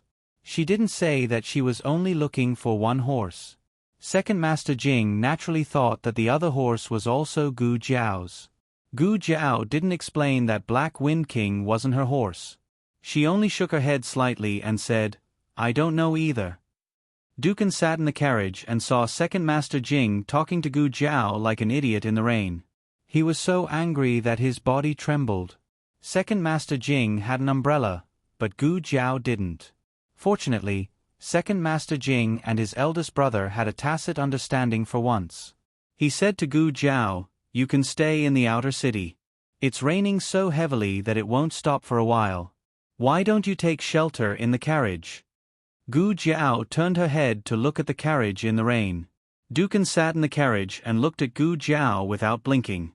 His eyes were full of expectation. Gu Jiao said, "Okay." Gu Jiao got on the carriage. The Horse King bit Black Wind King's reins. It didn't care whether Black Wind King was willing or not. It just pulled it along. The carriage drove out of the dead silent street and turned right through an alley. It came to another main street. After a while, it turned into an alley and stopped in front of a small courtyard. This was a small house that was about the same size as the one Gu Jiao and the others rented. After entering, there was a front yard. After passing through the central room, there was a backyard. The backyard was connected to a row of back rooms. Gu Jiao didn't go that far. She stopped at the corridor of the first row of rooms. She looked at the lily of the valley in the courtyard. She felt that this place was a little familiar, as if she had seen it in her dreams. Second Master Jing moved his eldest brother and his wheelchair to the corridor. The two brothers' clothes were a little wet. Second Master Jing called a servant and asked him to bring Gu Jiao to a side room to change into dry clothes. "Where my eldest brother's clothes?" "Other than my eldest brother's clothes, there are." There were only his sister-in-law's belongings. He didn't dare to touch his sister-in-law's belongings. His eldest brother would kill him. Moreover, Xiao Lulang was a man. He couldn't wear his sister-in-law's clothes. The servant found a new set of clothes that Dukan hadn't worn for Gu Jiao. Gu Jiao's figure was tall for a woman. However, compared to Dukan's height, she was still a little petite. She looked like a child who had stolen an adult's clothes. She was a little cute. Second Master Jing walked out of his eldest brother's room after changing his clothes. This was the scene he saw. He secretly thought that he had seen a ghost. He actually thought that this kid was cute. He was obviously very annoying. Second Master Jing said angrily, "Your horses are in the stable. Don't worry. Someone will feed them. They won't starve. I've also found a doctor. He will treat your horses." "Thank you." Gu Jiao thanked him. Second Master Jing wasn't used to being so polite. His attitude immediately changed. He coughed lightly and said, "My eldest brother wants you to go over and drink tea." Gu Jiao went next door. Dukan's condition had improved recently. Previously, it was difficult for him to write one word. He might not even succeed. Now, he could write 3 to 5 words a day. If he was in good condition, he could write 7 to 8 words. Most of them were scolding Second Master Jing. They talked about what it was like to have a younger brother who deserved a beating. The wheelchair was wiped and dried. Dukan sat on a chair with an official's hat. There were chairs beside and opposite him. Second Master Jing didn't say anything and sat opposite his eldest brother. This way, his eldest brother would be able to see him. He was really smart. Dukan's eyes were murderous. Second Master Jing shrank his neck. Why did he feel that his neck was cold? Dukan couldn't turn his head.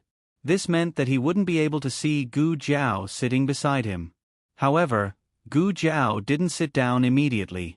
Instead, she came in front of him and knelt down on one knee to feel his pulse. "Your pulse is indeed smoother than before." Gu Jiao said, "Duke, you're recovering well." Dukan raised his finger again. This time, he didn't touch it lightly. Instead, he dipped it into the tea in the cup and wrote 3 words shakily. Are you well?" Gu Jiao said, "I'm all right." Dukan wrote shakily again, "Black wind." This was the limit of his strength. He only wrote half of the word, wind. Sweat seeped out of his forehead and flowed down his cheeks, sliding into his clothes. What did my eldest brother write? Second Master Jing came over. "Black wind? What black wind?" Gu Jiao knew that Dukan most likely recognized the Black Wind King. She said, "It's indeed Erhan's Black Wind King. However, I don't know why it went there." She came to find the Horse King. It was unexpected that she met the Black Wind King. Who would have thought that the Black Wind King who left with Erhan would appear in that place? "That horse is the Black Wind King." "It's really—" Second Master Jing murmured with a complicated expression. "Really what?" Gu Jiao asked. Second Master Jing sighed. "How should I put it? You've seen the Han family's Black Wind Cavalry. However, did you know that the Black Wind Cavalry didn't belong to the Han family but was trained by the Shenyuan family?" "I've heard about it," Gu Jiao said. After the Shenyuan family was defeated, the military power was divided into 4 parts. The cavalry belonged to the Han family. Among them, there were many Black Wind Cavalry. "You know a lot about the Yen Kingdom." Gu Jiao didn't refute. Second Master Jing was only teasing Gu Jiao. He didn't think that Gu Jiao had any ulterior motives. He continued, There can only be one Black Wind King among the 30,000 Black Wind Cavalry. The previous Black Wind Kings were all male horses. Only this Black Wind King is a female horse. It was born with a difficult birth. It was cooped up in the mother's womb for too long. When it came out, it was almost dead. By the way, it was my brother-in-law and Great Marshal Shen Yuan who helped it give birth. After it was born, Great Marshal Shen Yuan carried it back. Therefore, that horse was actually raised by Great Marshal Shen Yuan himself. Gu Jiao asked, "Your brother-in-law is?" Second Master Jing coughed awkwardly. Cough, cough. "My eldest brother's brother-in-law is my brother-in-law. Shen Yuan how?" Gu Jiao made an O sound and said, "Didn't he change his name to Shen Yuan Cheng?" Second Master Jing was stunned. "You even know about this?" Gu Jiao said, "I've heard of it." "Wait, what kind of people do you have around you? How can you talk about the Shen Yuan family like this? Aren't you afraid of being beheaded?" Second Master Jing rolled his eyes. He thought of something and said, "Speaking of which, the Black Wind King is the same age as Yin. Yin? Gu Jiao muttered. This name sounded strangely familiar. She seemed to have heard it in her dreams. Second Master Jing didn't know what she was thinking and only thought that she was asking a question. He explained, Yin is the daughter of my eldest brother and sister-in-law. She was born in the same year as the Black Wind King. When they were 2 years old, something happened to the Shen Yuan family. The Han family contributed greatly in the war. The monarch rewarded the Black Wind cavalry to the Han family. The Black Wind King, who was still a foal, naturally went to the Han family. Sigh, in the blink of an eye, it has been 15 years. So the Black Wind King went back to look for its master today? After so many years, it was still waiting for its master to come back? Gu Jiao was silent for a moment and said, Did the Shen Yuan family really rebel? The room suddenly fell into a strange silence. Second Master Jing's body tensed up and he didn't dare to answer. Dukan dipped his finger in tea and used the last bit of strength he had just recovered to write a word in a crooked manner. Looking at the yes that Dukan used all his strength to write, the strange thing was that Gu Jiao didn't feel too surprised. Dukan wanted to write more, but he didn't have any strength left. Second Master Jing looked at his eldest brother's trembling hand and said with heartache, Eldest brother, don't write any more. Let me tell you. They had only met this young man a few times. Logically speaking, they shouldn't talk so deeply. He didn't understand why his eldest brother didn't guard against this young man. Second Master Jing composed himself and said solemnly, That's right. The Shen Yuan family did rebel. However, they were forced to do so. The main culprit is the State Preceptor Hall. What did the State Preceptor Hall do? Gu Jiao asked. Second Master Jing snorted and said, That bullshit State Preceptor did a divination for the Shen Yuan family. He said that the Shen Yuan family had the fate of the Emperor Star. The Emperor Star is also known as the Emperor Star. Only the Emperor of a country has the right to have this fate. This clearly said that the Shen Yuan family had the aura of an emperor. Which country's emperor would feel comfortable with this? In order to prove that they had no intention of rebelling, the Shen Yuan family proposed to hand over their military power. However, not long after the military power was handed over, a war broke out at the border. Jin and Liang joined forces to attack the border of the Yen Kingdom. The Yen Kingdom was attacked from both sides. The emperor didn't use the Shen Yuan family at first. In the end, the Yen Kingdom suffered several defeats. Their morale was greatly reduced and their morale was shaken. The Yen Kingdom had no choice but to use the Shen Yuan family again. Shen Yuanli led his eldest son in the vanguard and attacked the Jin nation's army first, taking back 3 cities in one go. Shen Yuanli's second brother and his third and fifth sons led the troops to encircle the Liang nation's army. Everywhere they went, they were undefeated. The alliance of the 2 countries was defeated by the Shen Yuan family. The people at the border were very grateful. When the Shen Yuan family retreated, the people of the city saw them off on the streets. This incident made the Yen Kingdom fully aware of the Shen Yuan family's strength and the importance of the Shen Yuan family in the hearts of the people. The arrival of the Emperor's star in Shenyuan was not something that the Shenyuan family could stop just by handing over their military power. Unless Gu Jiao finished for him, unless they are all dead. Second Master Jing nodded. That's right. Since the day Shenyuan clan returned to the capital in triumph, the monarch had the intention of eliminating the Shenyuan clan. However, Shenyuan Li was a senior official of 2 dynasties and a divine general of 6 states.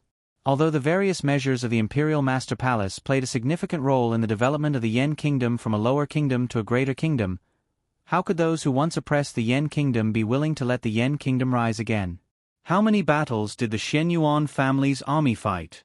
How much blood did they bleed to stop the ambitions of the other countries? If it wasn't for the Shenyuan family's protection, the Yen Kingdom would have been destroyed. How could it be a greater country? The Shenyuan family's achievements overshadowed the Yen Kingdom. The Yen Kingdom was afraid of them, but he couldn't just kill them. To become a greater country, the Yen Kingdom needed them. Therefore, the Yen Kingdom thought of a plan to numb the Shenyuan family. When the Empress Shenyuan gave birth to a daughter, the Yen Kingdom immediately conferred her the title of Crown Princess. For more than 10 years, the Yen Kingdom doted on the Crown Princess and gave her everything. The Yen Kingdom wanted the Shenyuan family to be spoiled and arrogant. However, the Shenyuan family's family rules were strict, so they didn't do anything out of line. Gu Jiao said, even if they did something out of line, the Shenyuan family wouldn't be punished, right? Second Master Jing choked. Cough, cough, that's true. Gu Jiao said, so, the Yen Kingdom didn't want the Shenyuan family to make a mistake. He wanted the people to see how well he treated the Shenyuan family. One day, if the Shenyuan family betrayed him, the people would cry out for them. Second Master Jing scratched his head. Ah, is that so? What you said makes sense. Gu Jiao asked, then, how was the Shenyuan family forced to rebel? Second Master Jing was silent for a while. He clenched his fist and said with a complicated expression, I don't know the details. It seems to have something to do with the Crown Princess. My eldest brother knows a thing or two. Unfortunately, as you can see, he can't say anything. Gu Jiao thought for a while and asked, there are many people who want the Shenyuan family to be in trouble, right? Second Master Jing nodded sadly. The Shenyuan family's power, status, military power, and martial arts are all enviable. The Shenyuan family never betrayed the world, but the world betrayed the Shenyuan family. The rain didn't seem to be letting up. The raindrops hit the roof with a pitter-patter. Second Master Jing said he was hungry and went to the kitchen to find something to eat. Only Gu Jiao and Duke were left in the room. Gu Jiao moved a small stool to sit next to Duke. She massaged his arms and palms to help him recover. You told me about the Shenyuan family.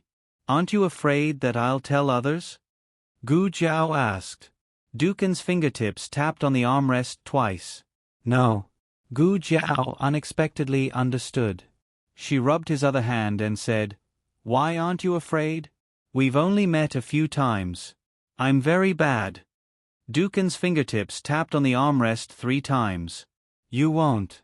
Gu Jiao raised her eyebrows and looked at him. How do you know I won't? Duke nodded. You, just, won't. From the first time Gu Jiao hid in his bed, he felt very close to her. He couldn't tell why, but it was like the most important person had returned to his side. The latest chapter of this book is not finished yet. For more exciting content, please scan the QR code below to download the app. Novels are updated faster. Millions of novels are free to read. Novels with content that can't be found on the internet are all available here. https://www.zhbqg.com/89642_826/10716530 HTML Genius remembered the website address in 1 second. www.zhbqg.com Biku mobile reading website, zhbqg.com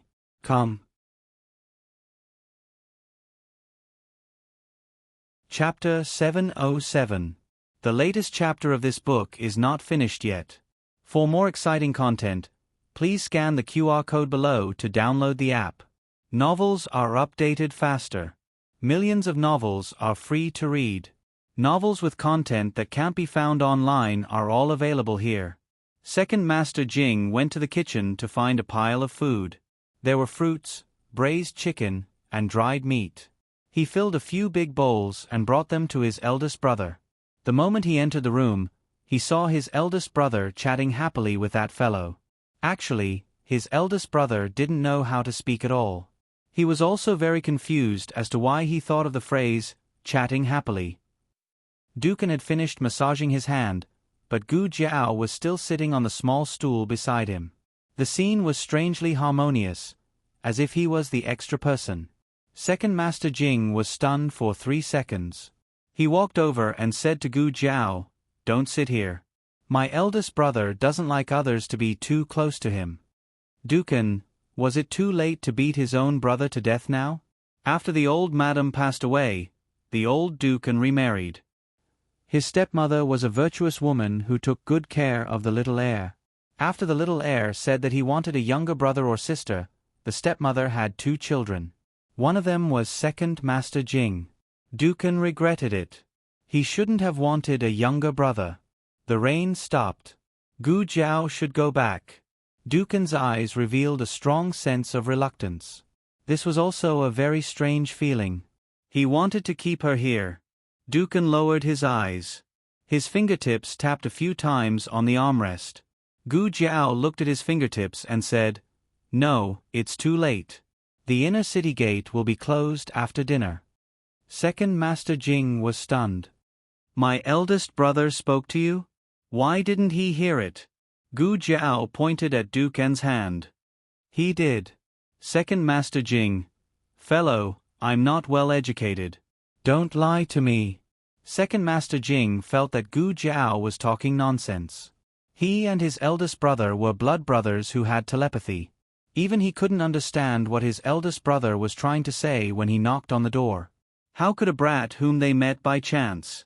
Since Gu Jiao wanted to leave, it was inconvenient for Second Master Jing to stay. But under the threat of his eldest brother's eyes, he still took out the food he had painstakingly brought from the kitchen. "Take it with you on the way." "No need," Gu Jiao said. "At least bring some." Second Master Jing said. Gu Jiao paused and reached for a piece of dried meat. Second Master Jing was surprised. You like this too? You like it?" Gu Jiao asked him. Second Master Jing shook his head. "I don't like it, but my eldest brother does." Gu Jiao, "Oh." Second Master Jing was the king of words. His mouth was full of disdain, but when it came to giving Gu Jiao food, he was strangely generous. He wrapped the whole plate of dried meat in paper and handed it to Gu Jiao. "Take it, eat it on the way." Gu Jiao broke half of it and handed it to Dukan. Second Master Jing wanted to say that there was more in the kitchen and he would go get it for his eldest brother later. But he saw his eldest brother's fingertips pressing on the half packet of dried meat. That strange feeling came again. Did his eldest brother smile just now? Why did it seem like his own child actually knew how to be filial to him, so his old father was so happy? Second Master Jing clutched his chest. "I've seen a ghost. I've really seen a ghost." This fellow reminded him of his brother-in-law for a while, then reminded him of Een who died young. He seriously suspected that he had provoked some evil spirit recently. When he returned, he had to ask his wife to go to the temple to burn incense and ask for a protective talisman to ward off evil spirits. Gu Jiao went to the stable. Black Wind King's injury had already been treated by the doctor that Second Master Jing called. The doctor had applied medicine, but his mental state was not good. Gu Jiao decided to bring him back first. Second Master Jing walked over and said, "Have you thought it through? This is Han Ye's horse." "Who is Han Ye?" Gu Jiao asked. Second Master Jing said, "Crown Prince Han. His name is Han Ye. It's not Yi which means night, but Yi which means radiant and dazzling." Gu Jiao, "Oh." Second Master Jing weakly sucked in a breath of cold air. Are you really not afraid? This is his horse. If he knows that you brought his horse back, he will definitely cause trouble for you. Moreover, this horse seems to remember its previous owner. It will only recognize one owner in its life. Even if you bring it back, it won't recognize you as its owner. Gu Jiao, oh. Second Master Jing, can you not be so calm? Crown Prince Han and her had long been enemies. With or without Black Wind King, they could not live under the same sky. As for the matter of recognizing a master, Gu Jiao had never thought about it. How could there be so many masters and servants? It was so troublesome. Gu Jiao rode the horse back and brought Black Wind King and Black Wind King back. The family was very surprised to see Black Wind King. Gu Jiao told them what happened in the afternoon. The family sat in the living room. Only Gu Yen ran to the backyard to brush Black Wind King's hair. Senior Madam Nan was puzzled. Why did it suddenly go to find its previous owner? What triggered it? Senior Madam Lu suddenly slapped her head. Did it only know that its previous owner was no longer on the battlefield when it saw your red tasseled spear? The spear was here, and the person was here. War God Shenyuan Li's red tasseled spear would not leave his hand so easily. Therefore, if the red tasseled spear was back, the Shenyuan family should also be back. It was hard to imagine what kind of feelings it had when it went to welcome its master, and what kind of heart it had to bear the blow of its master never coming back. Gu Jiao was stunned. My red tasseled spear. Senior Madam Lu looked at her confused face and asked in disbelief, Don't tell me you don't know what kind of spear you use all this time? Gu Jiao, Senior Madam Nan was also surprised. You really don't know? Gu Jiao looked at the two of them. You both know. The husband and wife said in unison, We know. We thought you already knew. Gu Jiao said, When my sworn brother gave it to me, he did not tell me where it came from. Senior Madam Lu asked, Then what do you think of this spear? Gu Jiao thought about it seriously and said, It's useful, I like it. Senior Madam Lu said matter-of-factly, How can Shenyuan Li's divine weapon not be useful? Gu Jiao was slightly stunned. It's Shenyuan Li's spear? To be honest, the red tasseled spear had been damaged by little Jing Kong. If Senior Madam Lu had not seen it every day, she would not have recognized it. It was no wonder that when Gu Jiao fought with Crown Prince Han just now, Crown Prince Han did not recognize that it was Shenyuan Li's divine weapon. Gu Jiao suddenly understood. No wonder. Senior Madam Nan was puzzled. No wonder what? Gu Jiao said, When I was practicing spear, I found that the Black Wind King was very interested in this red tasseled spear. Speaking of which, Gu Jiao could get this spear purely by accident. After the Shenyuan family's army was defeated, Shenyuan Li's red tasseled spear was rewarded by the monarch to the ambassador of the Chen Kingdom. Later, the Chen Kingdom was defeated by Marquis Xianping of the Zhao Kingdom, and Marquis Xianping snatched the red tasseled spear. Marquis Xianping did not practice spear, he just snatched it for fun. After snatching it back, he threw it into the armory of the military camp.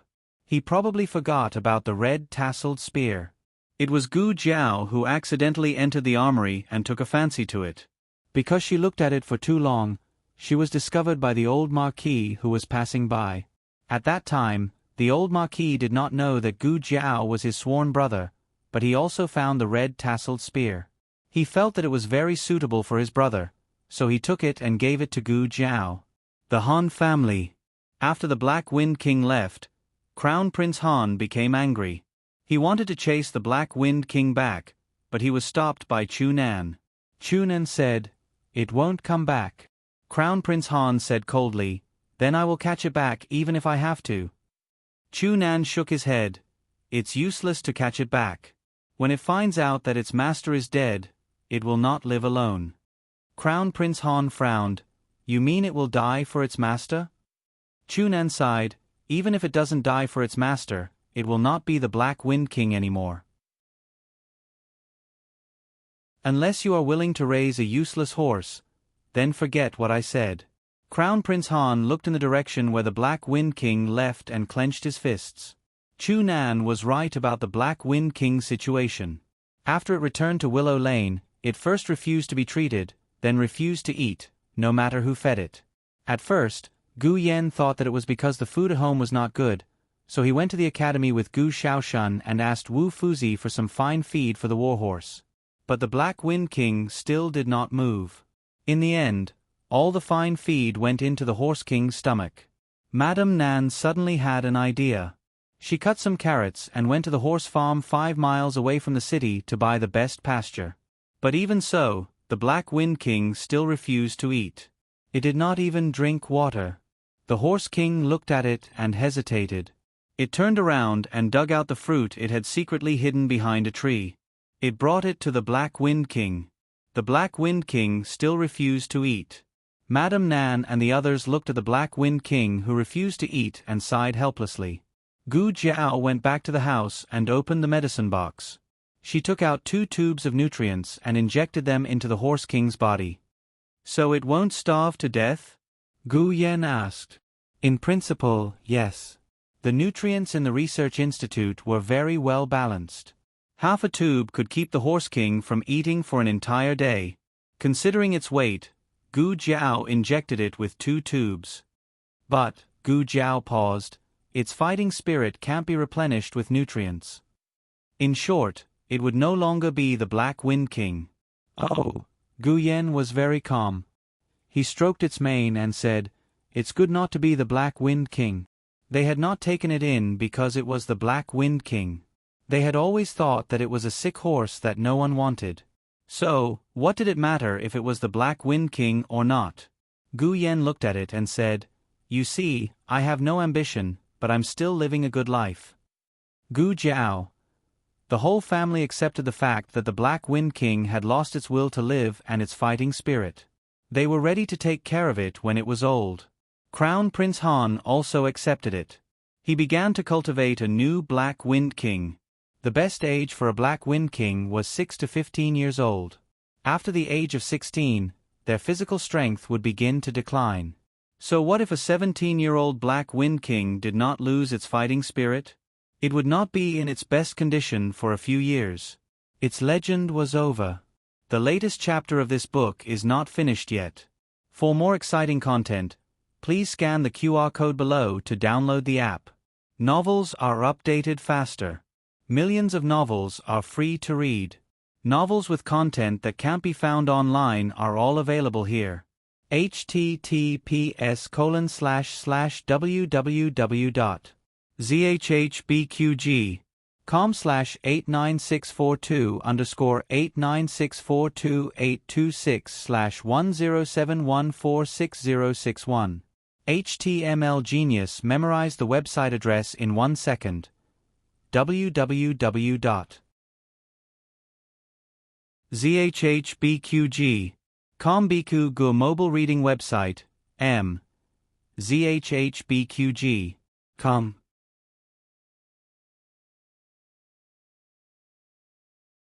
Chapter 708. The latest chapter of this book is not finished yet. For more exciting content, please scan the QR code below to download the app. Novels are updated at a faster rate. Millions of novels are free to read. Novels with content that can't be found online are all available here. At night, Gu Chengfeng came over. He would come here whenever he had nothing to do. During the 5 days when Gu Jiao and Gu Yen were staying at the State Preceptor Hall, he came 3 times, but all of them were empty. Fortunately, he didn't come tonight. Everyone in the family was asleep and the door was locked. He climbed over the wall and was almost stabbed to death by Gu Jiao.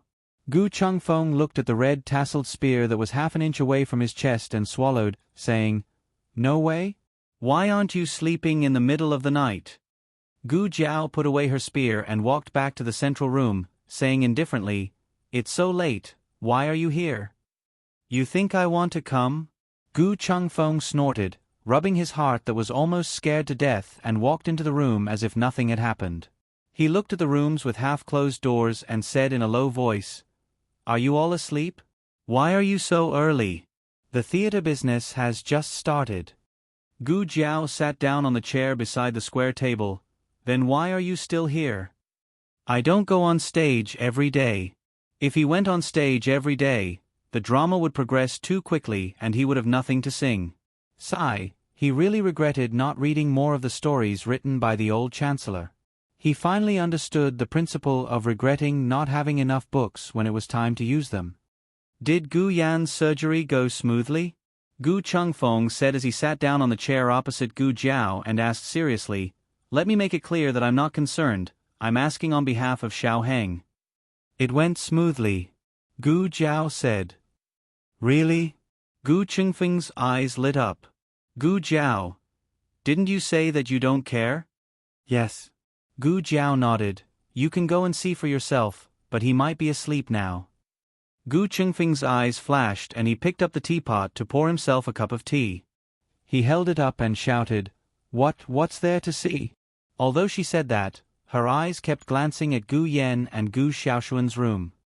"Is there any news from my husband?" "What news could there be?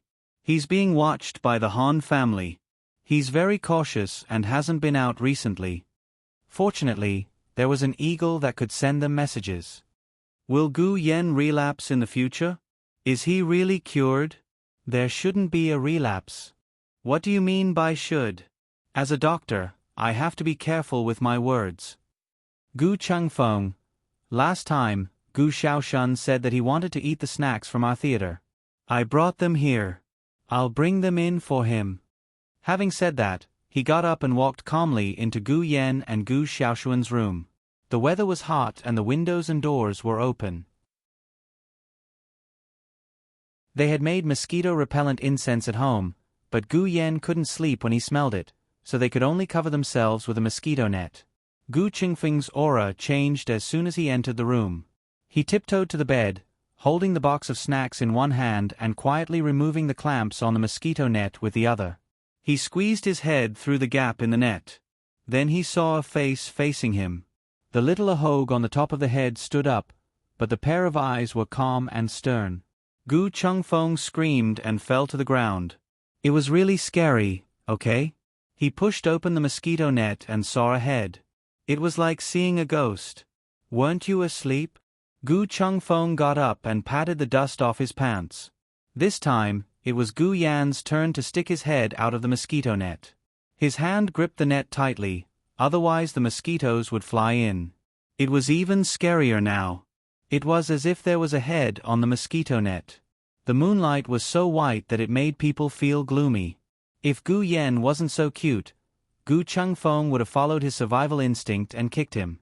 Gu Yan said innocently, "I was asleep, but I didn't fall asleep." Gu Chengfeng. Gu Yan noticed the box in his hand.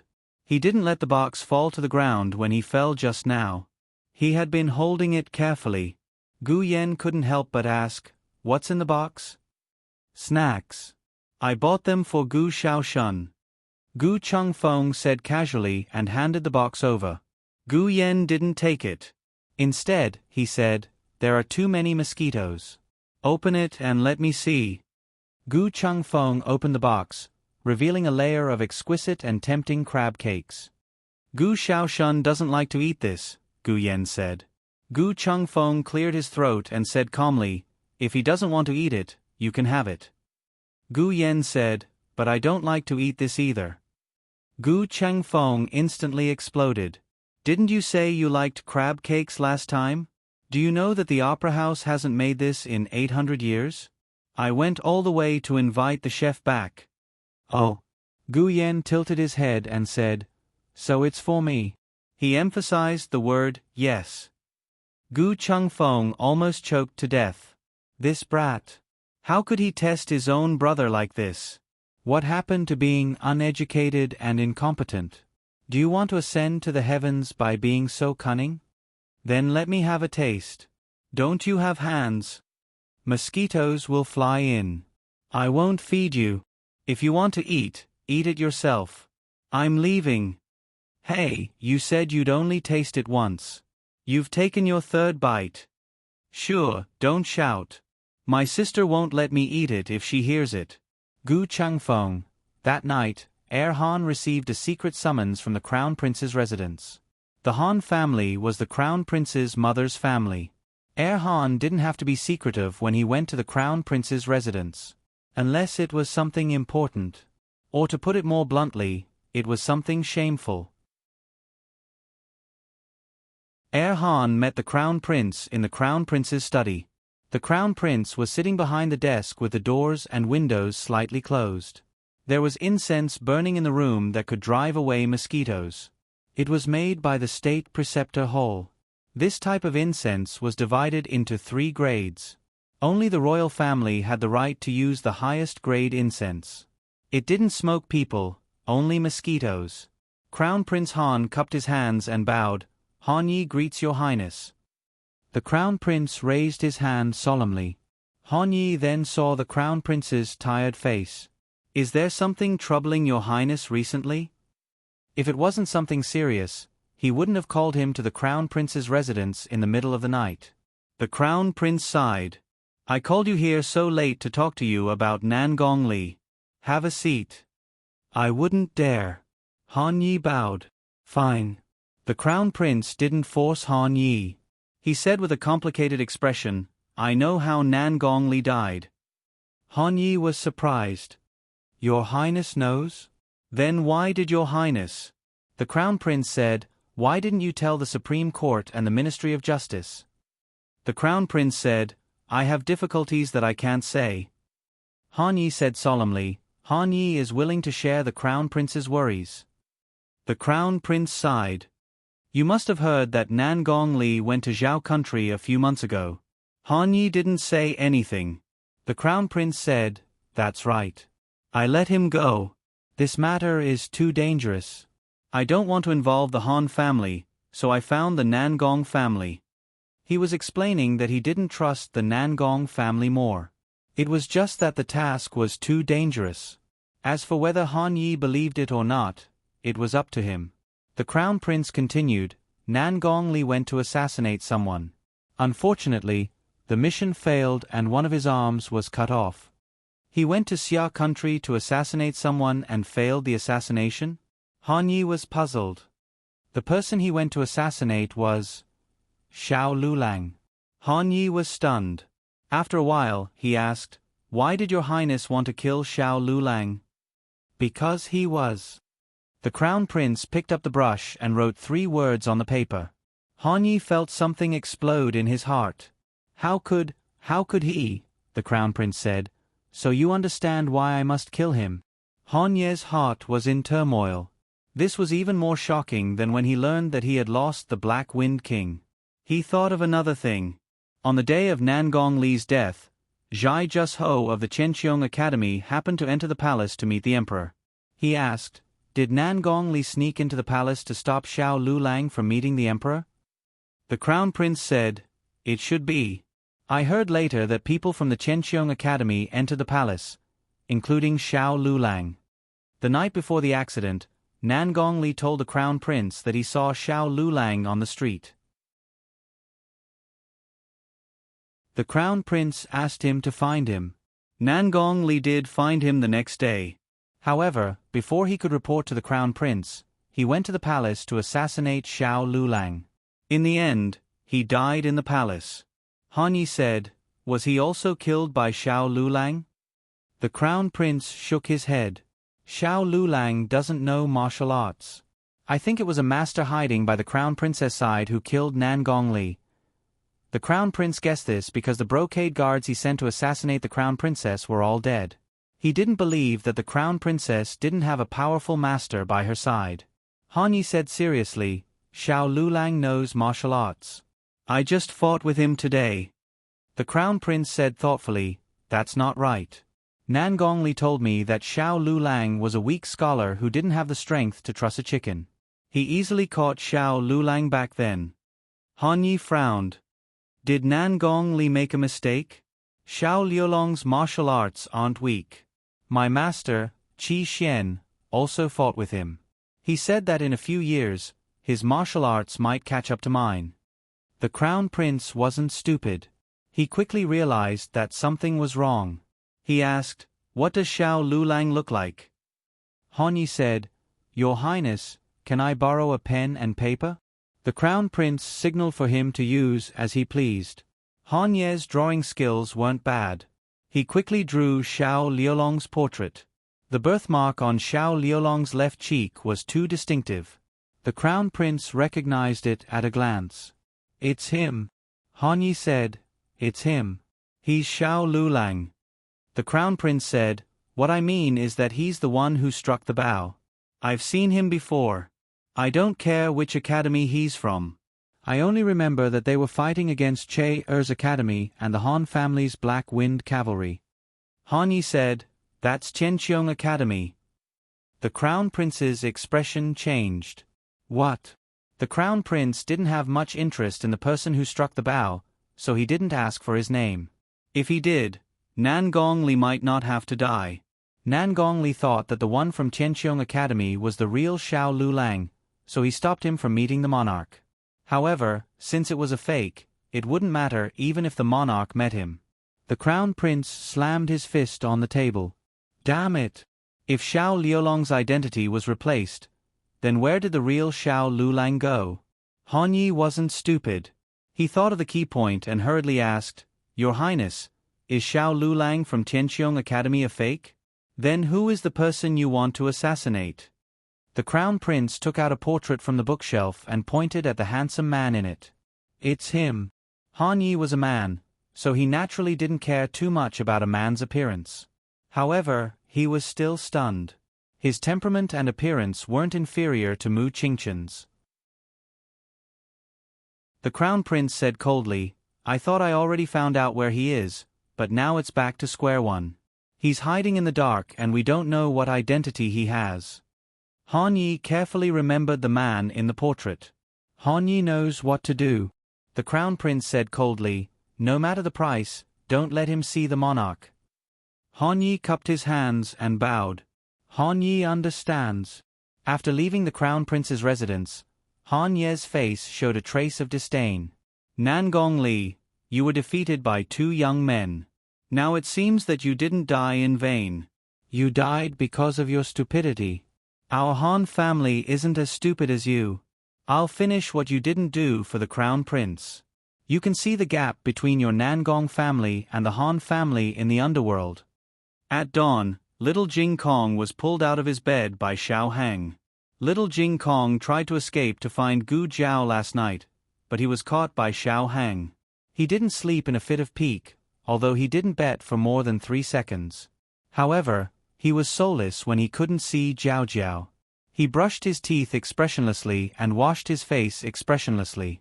Then, he changed into his little uniform and ate something before being sent to Lingbo Academy by his bad brother-in-law. He was the youngest student in the class and sat alone in the first row in the middle. However, when he entered the classroom, he found that there was another child sitting next to him. The child looked even younger than him. He was wearing the little uniform of Lingbo Academy's prodigy class and had a beautiful ponytail. The soulless little Jing Kong was shocked and his eyes widened. After being in school for so long, this was the first time he saw a student younger than him. It was pink and chubby, and looked like it was easy to bully. He wanted to scratch his ponytail. "Who are you?" little Jing Kong asked. I'm. She pointed at her fingers and said in a childish voice, "I'm Light Shui."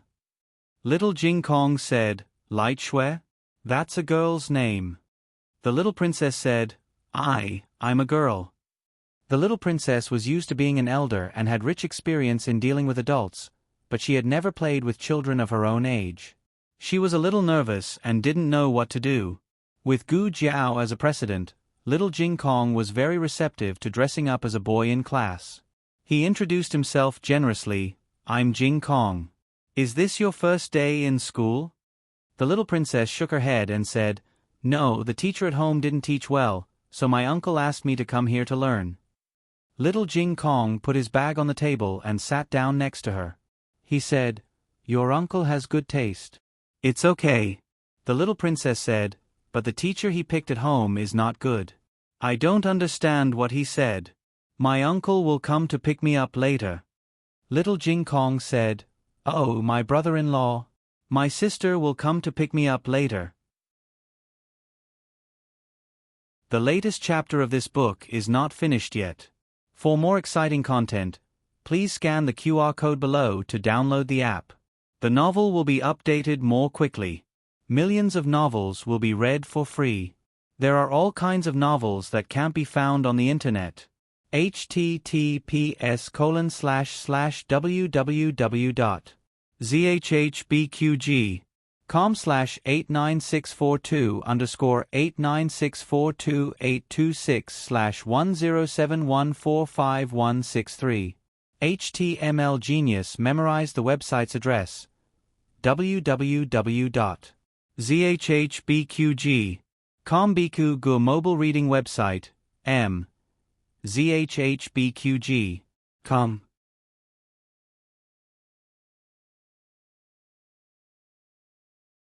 Chapter 709. Please scan the QR code below to download the app for more interesting content. The novel was updated at a faster rate. Millions of novels were read for free. All the novels that could not be found online were available here. Anyway, it was not their parents who came to pick them up. No one won. Soon, Teacher Lou from the gifted class came to teach the students. It was probably because the monarch had instructed that Teacher Lou did not pay too much attention to the young commandery princess. He only introduced her as a new student to the children. Her name was Yen Shui. Of course, it was an alias. Light Shui and Yen Shui were only one character apart. But when the latter was mentioned by the teacher in a serious and calm manner, no one was sure that it was a girl's name. There were 3 reasons. Firstly, there was a boy called Mo Hanshue in the class. Secondly, no one except Jing Kong would think of a girl disguising herself as a boy. Thirdly, and most importantly, the little princess was too naive when she introduced herself to little Jing Kong. She was obviously a girl who could be easily bullied. Little Jing Kong felt that a real man should be like him. He should puff out his chest, straighten his back, look resolute, and emit a masculine aura. Teacher Lou said, "Jing Kong, why are you blocked by books again?" His height dropped to 2.8 centimeters in an instant. Little Jing Kong silently moved the 3 books in front of him away. This was the disadvantage of being too small. The table was taller than the person. In fact, the little princess was small too. But she was a princess. She was not here to learn, but to experience life. Teacher Lou would not be too strict with her. Mainly because he did not dare to. It was the first time the little princess was with so many children. It was different from her previous experience. The learning atmosphere was also very different. Most of the students in the Imperial Academy were relatives of the king. There were some who were serious about learning, but there were also some who were just there to pass the time. The gifted class students were not there to pass the time. At least, there were none before today. They had gone through a strict selection process. They had to be intelligent to enter the class. The little princess was the only one who entered the class through the back door. The first one was her father, Yen Shonjun. Even little Jing Kong didn't enter the gifted class immediately after receiving the admission papers. He only got in later. The young Canton princess felt that this class was very interesting, more interesting than the Imperial Academy. She decided to study hard and become the most intelligent young lady in Shang Dynasty. She took out her books and the small brush that her uncle the monarch had given her. She began to write seriously. The morning passed. She drew 8 little tortoises. Little Jing Kong, on the other hand, studied diligently for the whole morning. It was not that he liked to study, but it was his mission. Who asked her bad brother-in-law to be so useless? Her 2 elder brothers also didn't like studying? He could only be the pillar of the family. He wanted to pass the imperial examinations as soon as possible and stand out among his peers. He wanted to raise Jiao Jiao, raise his brother-in-law, and support his 2 older brothers as well as little Shi. The sudden appearance of a little girl in the class attracted the attention of the students. Firstly, the little princess was too young, even younger than little Jing Kong. Secondly, the little princess was too cute. She sat there with her rosy cheeks, making people want to pinch her cheeks. After class, a few bold students gathered around the table. They either stood in front of the table or leaned on the table. They opened their eyes wide as if they were looking at the little princess. Others were uncomfortable with the adults, but the little princess was the opposite. After all, in the palace, no child dared to be so close to her. "Hey, little girl, where did you come from?" "I came from home." The emperor said that the palace was also her home. "How old are you?" The little princess stretched out 3 fingers and said, 4 years old. Everyone burst into laughter. The little girl didn't even know how to count. She was too silly. Everyone agreed that this little girl was easier to fool than the other little girl. The other little girl was too fierce. She got first place in all the exams and her fists were especially strong. "Did you understand the lesson today?" "Yes." "Then what did Teacher Lu say?" He said. The little princess couldn't answer. She had been drawing tortoises the whole morning. How could she understand what the teacher said? The students started to have a bad taste. The boldest one reached out his hand and wanted to pinch the little princess's face. The little princess had rich experience in dealing with adults, but she was very confused by children. She didn't know what to do. She just stared blankly at the hand that was about to pinch her little face. Suddenly, a small, meaty hand with distinct joints grabbed his classmate's wrist. "What are you doing?" The owner of the small hand asked domineeringly. The 9-year-old classmate who was caught was terrified. He stammered, "No, nothing." The class bully of the prodigy class, little Jing Kong, said sternly, "Don't bully the new classmate. Otherwise, I will let little Jing Kong bite you." Little Jing Kong could bully the class because his fists were strong? Of course not. Who would have a fierce falcon following behind them? Their fists were all very strong. Everyone hurriedly dispersed. Little Jing Kong returned to his seat. The little princess was rescued from the panic of being pinched. She looked at little Jing Kong with admiration. "Wow, you are so cool." Little Jing Kong, who was once one of the 3 scumbags of the Imperial College, waved his small hand and said proudly, "It's just a... If anyone bullies you in the future, just tell me. I will protect you." The young princess nodded her head. "Who is this little 9 you're talking about?" Little Jing Kong said, "My bird." The little princess said excitedly, "I also have a bird at home." Little Jing Kong thought for a while and guessed her excited tone. He asked, "Do you want to compete with my bird?" The little princess opened her eyes wide. "Can I?" "Of course." Little Jing Kong nodded sternly. "Then it's settled. Bring the bird here tomorrow." "Okay." As an experienced person, little Jing Kong felt that it was necessary to remind her. "But you have to bring it secretly. Don't let the headmaster find out.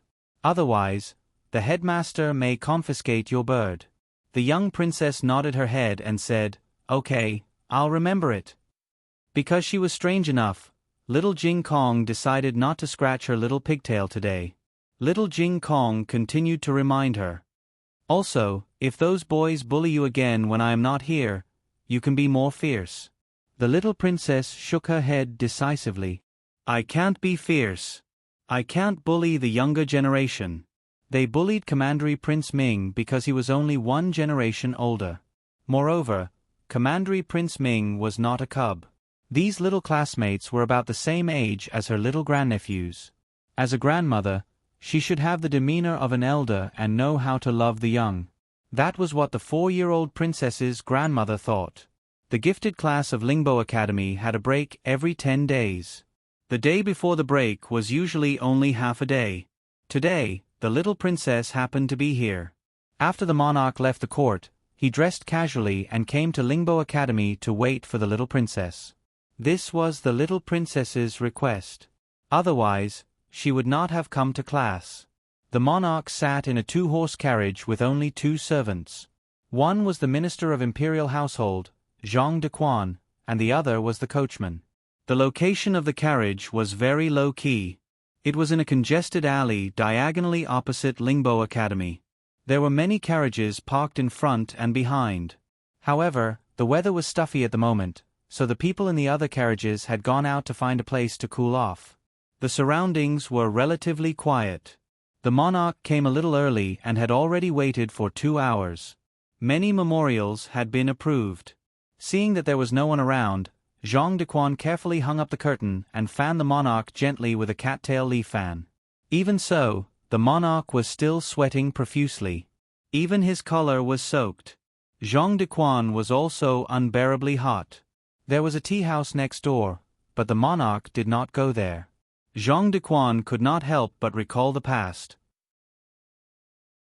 When was the last time the monarch picked up a child without any fear of heat or cold?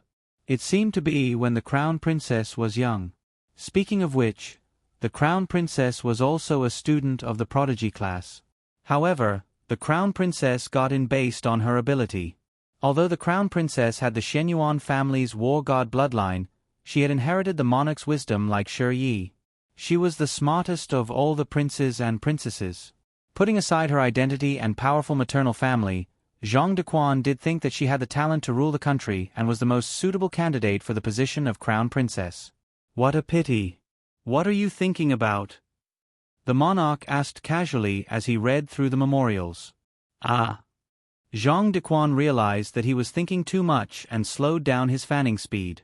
Lying in front of the monarch was not a good thing. Only a fool would treat others as a fool. Zhang Dequan said. This servant was distracted for a moment and remembered that the crown princess also went to school at Lingbo Academy. As soon as he finished speaking, Zhang Dequan secretly pinched himself. How could he say that? The crown princess had long been deposed, he could no longer call her that. But the monarch didn't seem to realize Zhang Dequan's taboo. He put the memorials he had read on the pile of imperial edicts on his right hand, took a new one from his left, opened it, and asked, "What are the rumors outside?" Zhang Dequan asked, "Your Majesty, what do you mean?" The monarch said lightly, "The matter of Shangguan Yan's return. The crown princess was deposed to be a commoner. She should be called by her name, but why does it sound weird?" Zhang Dequan considered his words and said, "There are a lot of rumors." The monarch said, "Speak." Generally, in this case, there was no need to hide anything. After all, the monarch hated it when others played tricks in front of him. Zhang Dequan said, "Some said that Shangguan Yan came back for investigation. If the case of the imperial mausoleum is not solved, she can't leave Chengdu. Some also said that your Majesty took this opportunity to bring Shangguan Yan back to the palace to protect her. When the assassin is executed, she will be sent back to the imperial mausoleum." The monarch looked at the memorials and said, "Is there more?" Zhang Dequan said, "There is also. You haven't killed Shangguan Yan for so many years because you can't bear to part with her." The monarch faintly said, "Continue." "How do you know I haven't finished?" "So, don't try to play tricks in front of the monarch.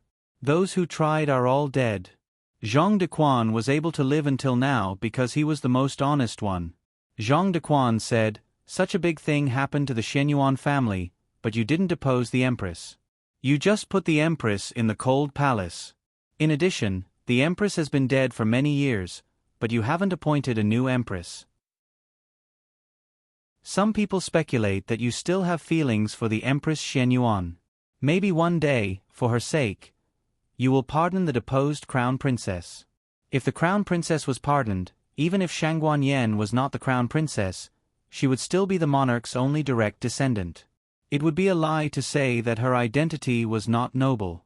The monarch's expression was very calm, as if he was only listening to other people's affairs. "Who said it?"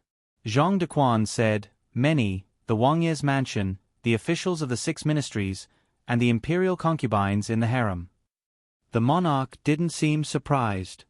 "The people in the crown prince's mansion didn't say it?" Zhang Dequan said, "The people around the crown prince have always been cautious.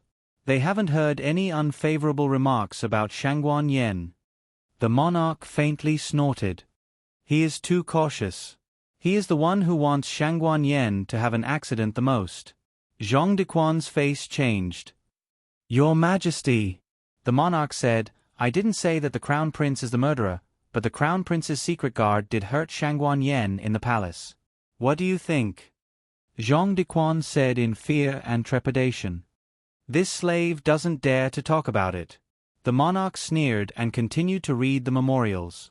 Zhang Dequan wiped his cold sweat. He was not afraid that the monarch wouldn't tell him, but he was afraid that he would tell him everything. The more you know, the faster you will die. He understood this truth. Just when he thought that the monarch would continue to ask him, "Do you think Shangguan Yen really lost her memory or faked it?" the monarch suddenly changed the topic. "Is there any news about Shangguan Qing?" Shangguan Qing, Shangguan Yan's flesh and blood, was only half a month older than Ming Junwang. He successfully took the position of the imperial grandson. Zhang Dequan replied, "No, I heard from a little palace made in the imperial mausoleum that His Royal Highness Zhang's son went on a tour and won't come back for half a year." The monarch didn't speak again. The monarch loved that child very much. Although the blood of the Shenyuan family flowed in the child's body was weak. The state preceptor said that he wouldn't live past 20 years old. Such an imperial grandson who was destined to die young could not become a puppet of the Shenyuan family. Maybe because of this reason, the monarch treated Shangguan Qing purer than other children. When Shangguan Qing was young and wanted to follow the crown princess to the imperial mausoleum, the monarch was very angry. The monarch really liked that child, more than he liked the little princess. Digression: today, I went to the hospital and finished the surgery that was postponed for a month. The doctor told me to rest more. I have to lie down every time I write, so it's very slow. I'll get up tomorrow to write. Everyone, come and read it in the afternoon. It's not a very serious surgery. You don't have to worry. You don't have to feel sorry for me. This is what I should do. Many people are working hard for their lives. But it's true that it's also a trauma to the body, so the psychological and physical state needs to be adjusted. Then, I have to get infusion every day. I can't write for a few hours. The update time may not be fixed. The latest chapter of this book is not finished yet. For more exciting content, please scan the QR code below to download the app. Novels are updated faster. Millions of novels are free to read. Novels with connotations that can't be found on the internet are all available here. https://www.zhbqg.com/89642-89642-826/1071266130. HTML Genius remembers this site's address in a second. www.zhbqg.com Biku Gu mobile version reading website, zhbqg.com.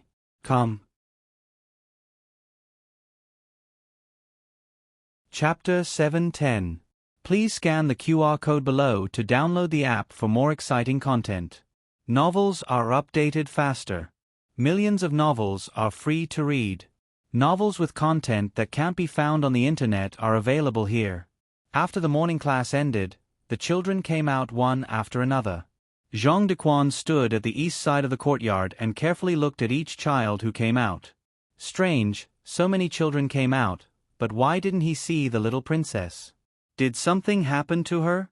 It couldn't be. He had talked to Master Lu of the gifted class and told him that it was the Emperor's verbal order to take good care of the little princess. A teacher from the academy wouldn't ignore the Emperor's verbal order. Zhang Dequan waited for a long time while the little princess in the classroom was slowly putting away the books. She had never done such a thing. She didn't bring books to class, and the grand tutor would give them to her. When she left, the palace maids would tidy them up for her. But when she came here, she had to do everything by herself. She was in a hurry and didn't know which book to start with. Fortunately, her desk mate was also tidying up. Otherwise, she would be the only student in the classroom, and she would be very stressed. Master Lu sat on the podium and supported his chin with one hand. His head was nodding, and he almost fell asleep. Little Jing Kong was too slow in tidying up, and Master Lu started to doubt his life. Now, Master Lu had found a way to deal with it. You tidy up your books, and I'll sleep on mine. Little Jing Kong tidied up the last book slowly, and it was already 15 minutes after school ended. He looked at the desk that looked like a big car accident scene, and asked, "Why haven't you tidied it up yet?" The little princess was at a loss. I don't know how to. Master Lu almost pecked off the podium like a chicken pecking rice. He successfully woke up and saw that little Jing Kong had finished tidying up, and only the little princess was left. He immediately became energetic and was about to get up to help the little princess pack her books. However, he heard little Jing Kong say, "I'll teach you." Master Lu's heart skipped a beat, and he had an ominous premonition. Before he could stop it, little Jing Kong had poured out the books that he had tidied up with much difficulty. Master Lu's heart collapsed. "Let go. Let me do it." Little Jing Kong had arranged his books exactly like the scene of the car accident on the young princess's table. Even the angle of the Analects of Confucius on the three-character classic was exactly the same. Because the young princess's table was too messy, it took little Jing Kong a quarter of an hour just to restore the scene.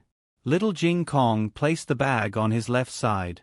The opening of the bag was facing the books, and he taught them methodically, "Now, open the bag like me. I'll put one book in, and you put the other one in." "Okay."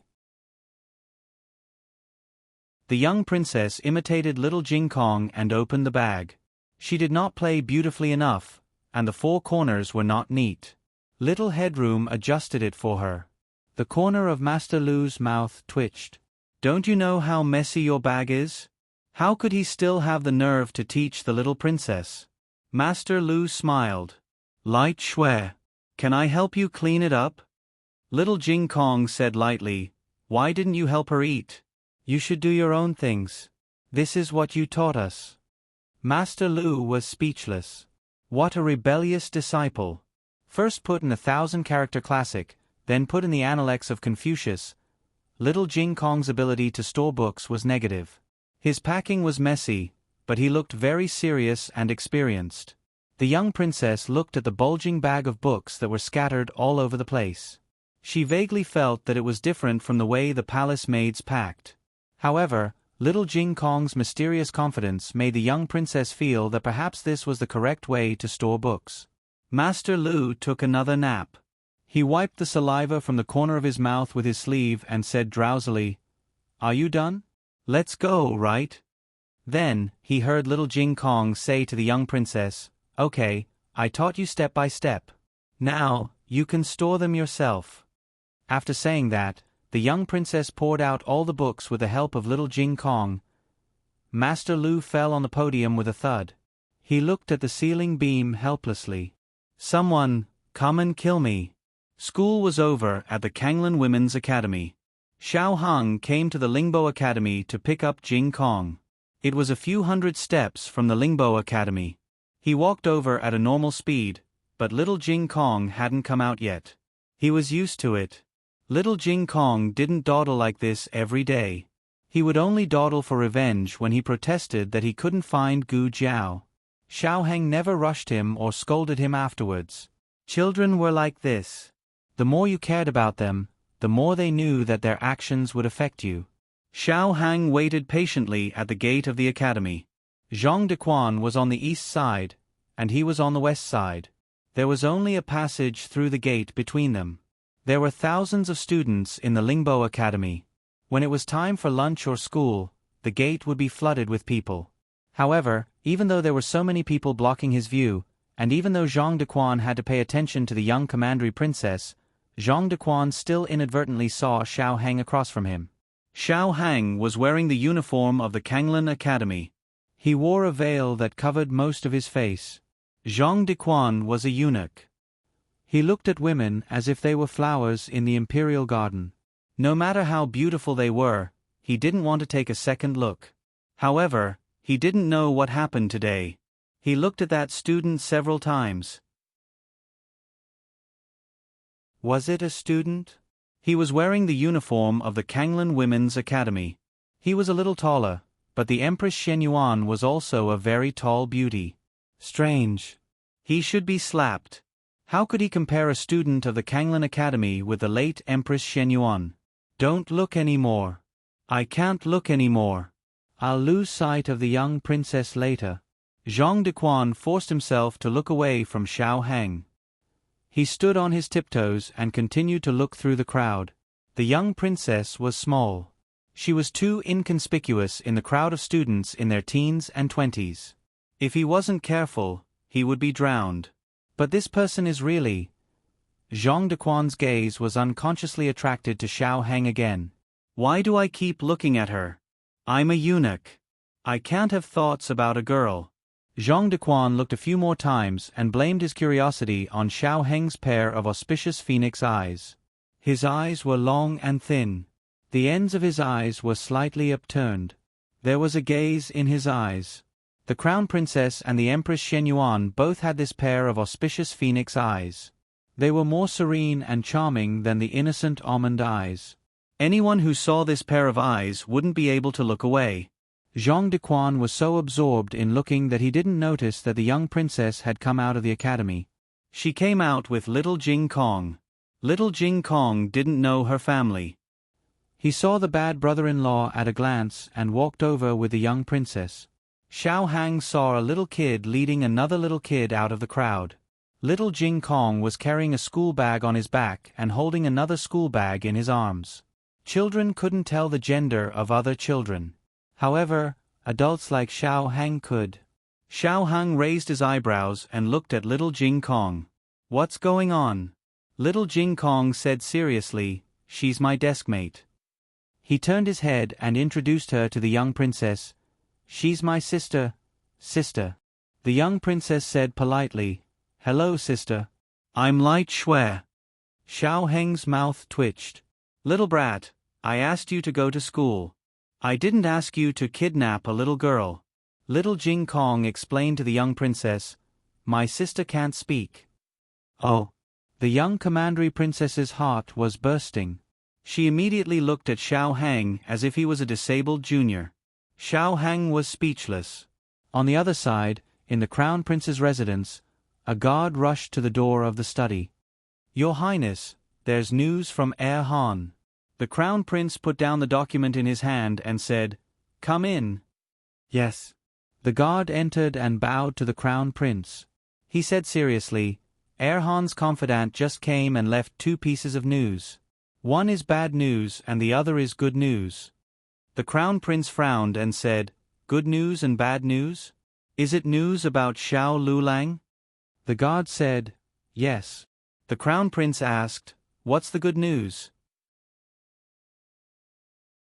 The bodyguard reported truthfully, it was Shitzi Han who found the whereabouts of Xiao Lulang according to the clues left by General Nangong. It turned out that Xiao Lulang had always been in the inner city of Chengdu. The reason why General Nangong couldn't find him was that he changed his identity and entered the Kanglan Women's Academy in disguise. Her surname is Gu. She is the princess of Zhao country who entered the top 10 of the beauty list on the 3rd day. The Crown Prince didn't care about the beauty list, but it was great news to know Xiao Heng's identity. Next, he just needed to go to the Kanglan Women's Academy to catch him. The Crown Prince couldn't hide his excitement. Hurry up and ask Heir Han to catch him. The guard looked worried. Heir Han can't catch him. Why? The Crown Prince asked. The guard braced himself and said, this is the bad news that Heir Han asked people to bring back. The king is in the academy. The Crown Prince took a deep breath. Zhang Dequan had been gone for a long time and the king had finished reading the memorials. There was no one to fan the carriage, so it was stuffy. The king asked the coachman to stop the carriage at the gate of the Lingbo Academy. Zhang Dequan had already seen the young princess and was waiting for her to say goodbye to her new friend. He didn't expect that there would be someone of the same age as the young princess in the prodigy class. Moreover, he happened to be the younger brother of this female student. The young princess saw the king's carriage and ran over, panting. She stood beside the wheels of the carriage that were taller than her and looked up at the window. Uncle, I made a new friend. Do you want to come and take a look? Really? The king opened the curtain. Right there. The young princess pointed with her finger. The king looked in the direction of Xiao Hang and little Jing Kong. Xiao Hang seemed to feel something and also looked in the direction of the king's carriage. The latest chapter of this book is not finished yet. For more exciting content, please scan the QR code below to download the app. Novels are updated faster and more complete. Millions of novels are free to read. Novels with content that can't be found on the internet are all available here. https://www.zhbqg.com/89642_8964107121586. HTML Genius remembered the website address in 1 second. www.zhbqg.com Biku Pavilion Mobile Reading Website. zhbqg.com.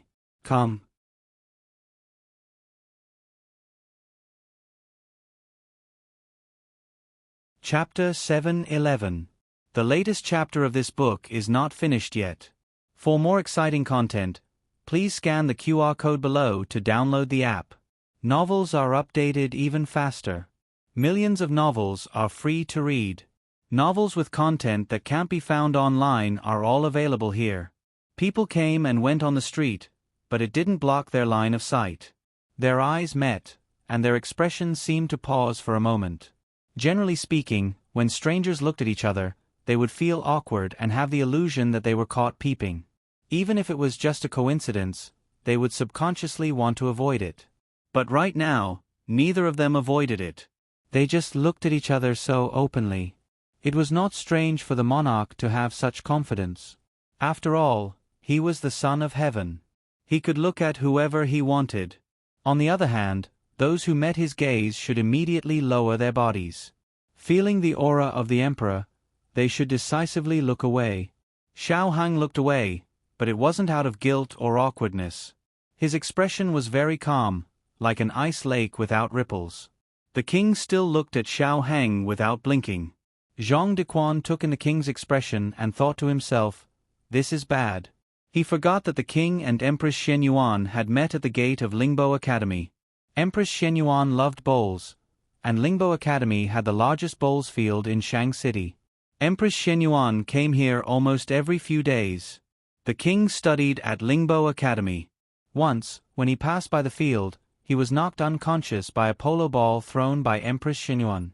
He fell to the ground and opened his eyes to see Empress Shenyuan, who had come to check on his injuries.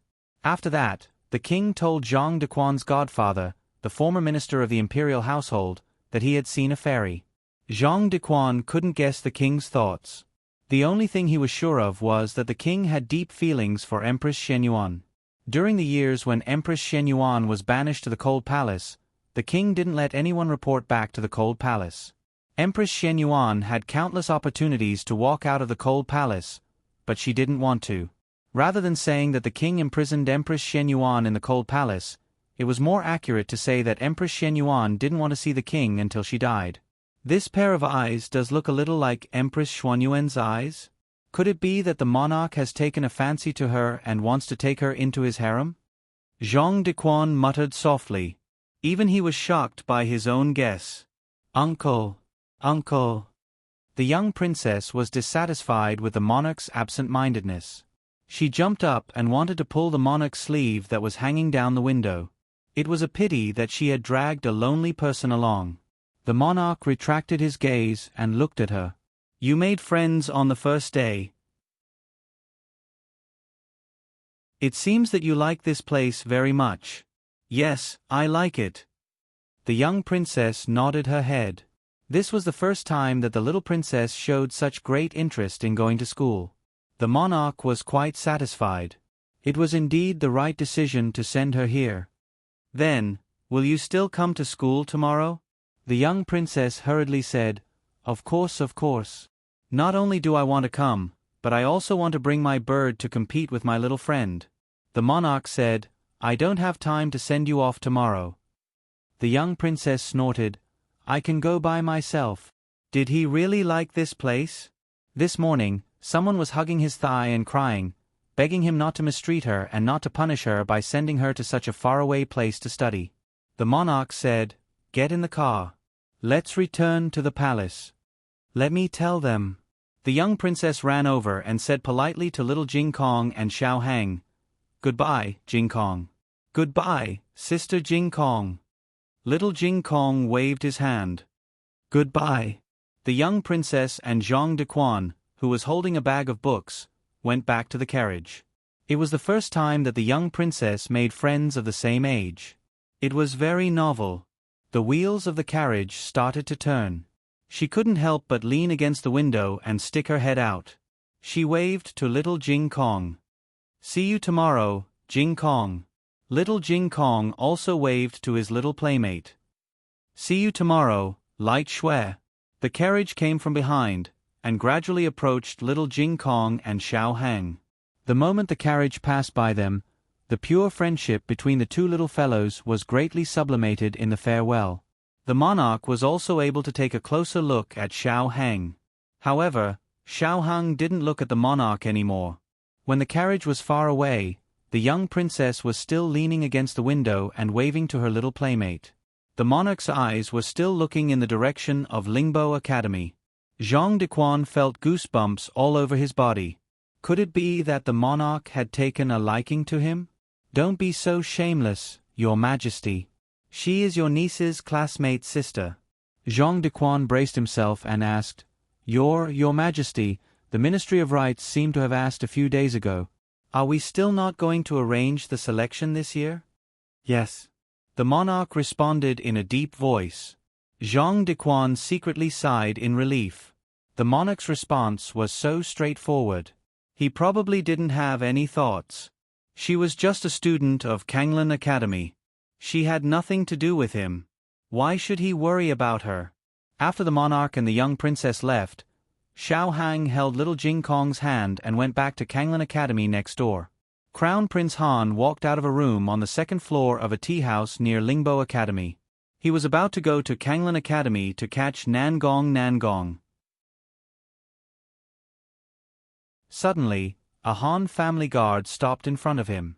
He jumped off the horse and reported, "Crown Prince, Old Master wants you to go back. He has something important to discuss with you." Old Master, the current head of the Han family, was Han Ye's grandfather. Han Ye looked at Xiao Heng's back and frowned. "You're lucky." Han Ye went back to the Han family without stopping. The Han family held a solemn family meeting. Old Master Han, the 5 elders of the Han family, his father, and second uncle were all present. They were discussing how to divide the military power of the Nangong family. As the successor of the Nangong family, Nangong Li's death caused an irreparable blow to the Nangong family.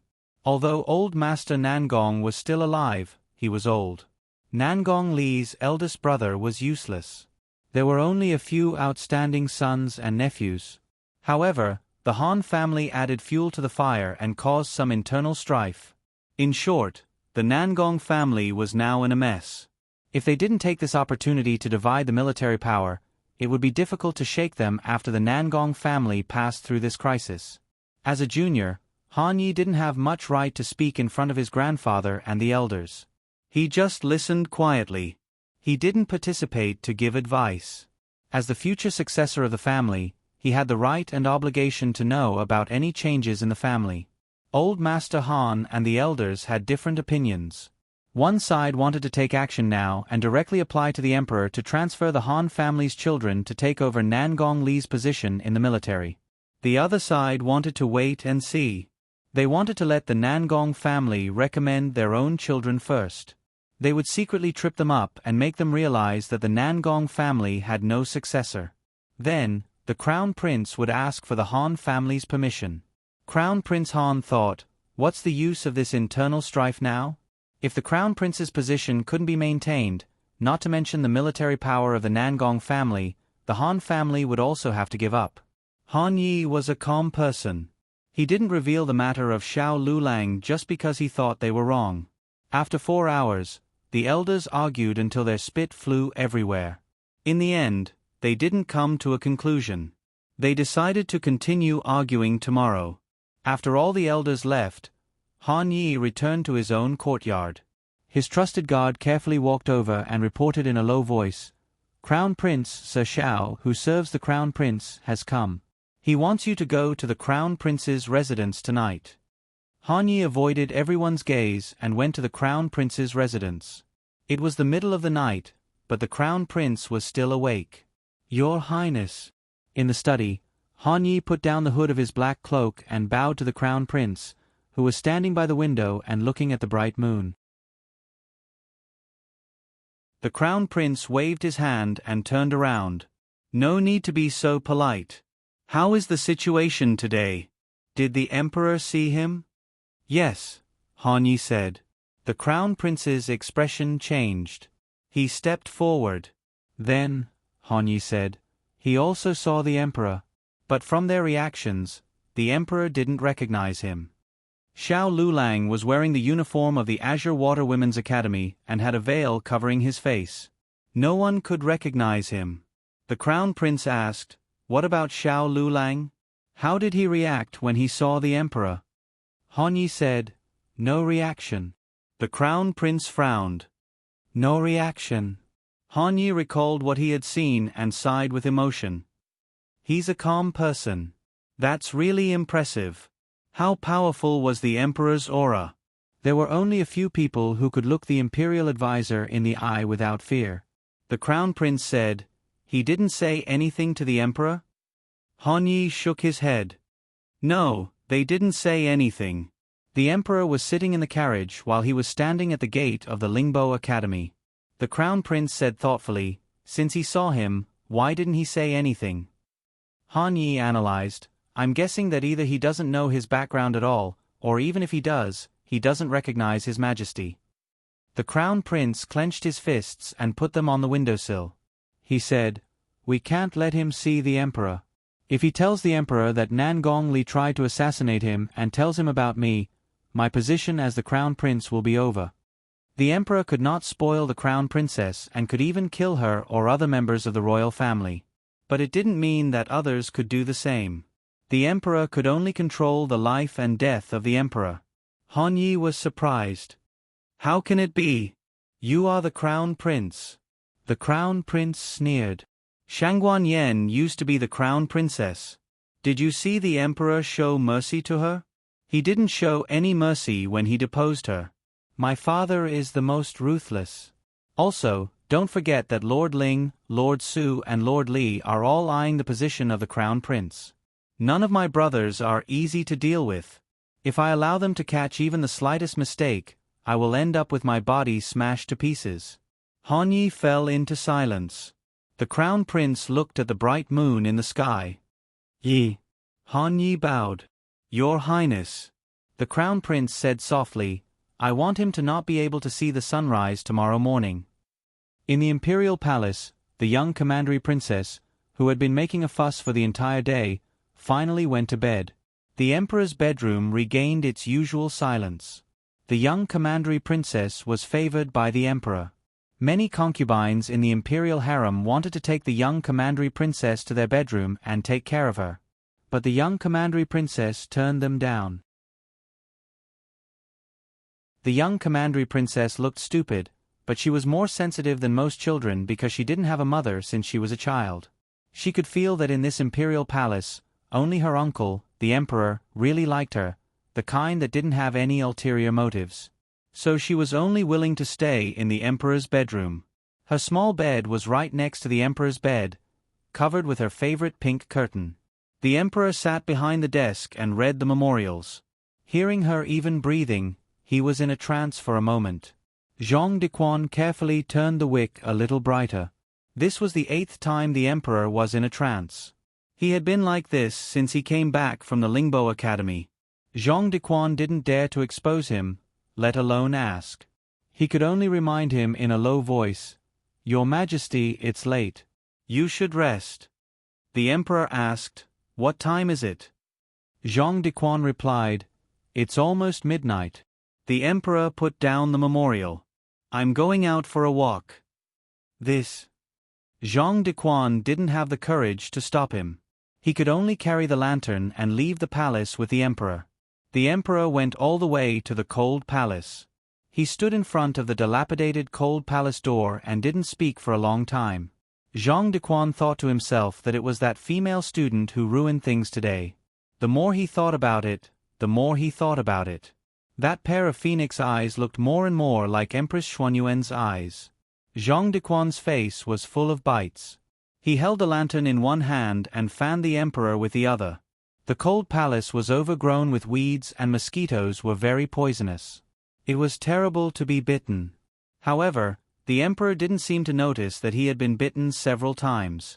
He just stared at the door of the cold palace, as if hoping that Empress Shenyuan would still walk out. But how could that be possible? From the moment you wiped out her entire clan, she would never come out to see you again. Zhang Dequan could only mutter a few words in his heart. He didn't dare to say anything on the surface. Your Majesty, there are too many mosquitoes here. You have to take care of your dragon body. Who is it? Halfway through Zhang Dequan's words, the sound of breaking branches suddenly came from the cold palace. The emperor shouted sternly. Zhang Dequan was stunned. The emperor quickly stepped forward and pushed open the door of the cold palace. However, he only saw a figure jumping out of the wall. Protect the emperor. Zhang Dequan hurriedly spread out his hands and stood in front of the emperor. The emperor said calmly, "She has already left." Zhang Dequan thought and said, "That person's back view is a little familiar." The emperor said, "Shangguan Yen. Was she the crown princess?" It wasn't strange that she was the crown princess. She was watched during the day and could only sneak out at night to remember Empress Shenyuan. She went that way. Send someone to take a look. Yes. Zhang Dequan called the palace guards nearby and asked them to catch up and take a look, but don't alert the enemy. After a while, several people came to report, and the leader said, "The crown princess drilled a dog hole out of the palace." The emperor's face became very interesting. He gritted his teeth and said, "Drilled a dog hole? Shangguan Yen, you really give me face." Zhang Dequan wiped the cold sweat off his forehead. "Crown princess, do you still remember that you are a crown princess? Even if you have amnesia, you shouldn't let yourself go like this." "Your Majesty," Zhang Dequan said in his heart. "Should I take people to catch her?" The emperor's eyes were cold. "Prepare the carriage. I want to see what kind of trouble she wants to cause this late at night." The latest chapter of this book is not finished yet. For more exciting content, please scan the QR code below to download the app. Novels are updated faster. Millions of novels are free to read. Novels with connotations that can't be found on the internet are all available here. https://www.zhbqg.com/896428626/1071053884. HTML Genius remembered this site's address in a second. www.zhbqg.com BQ Gu mobile version reading website, m. zhbqg.com.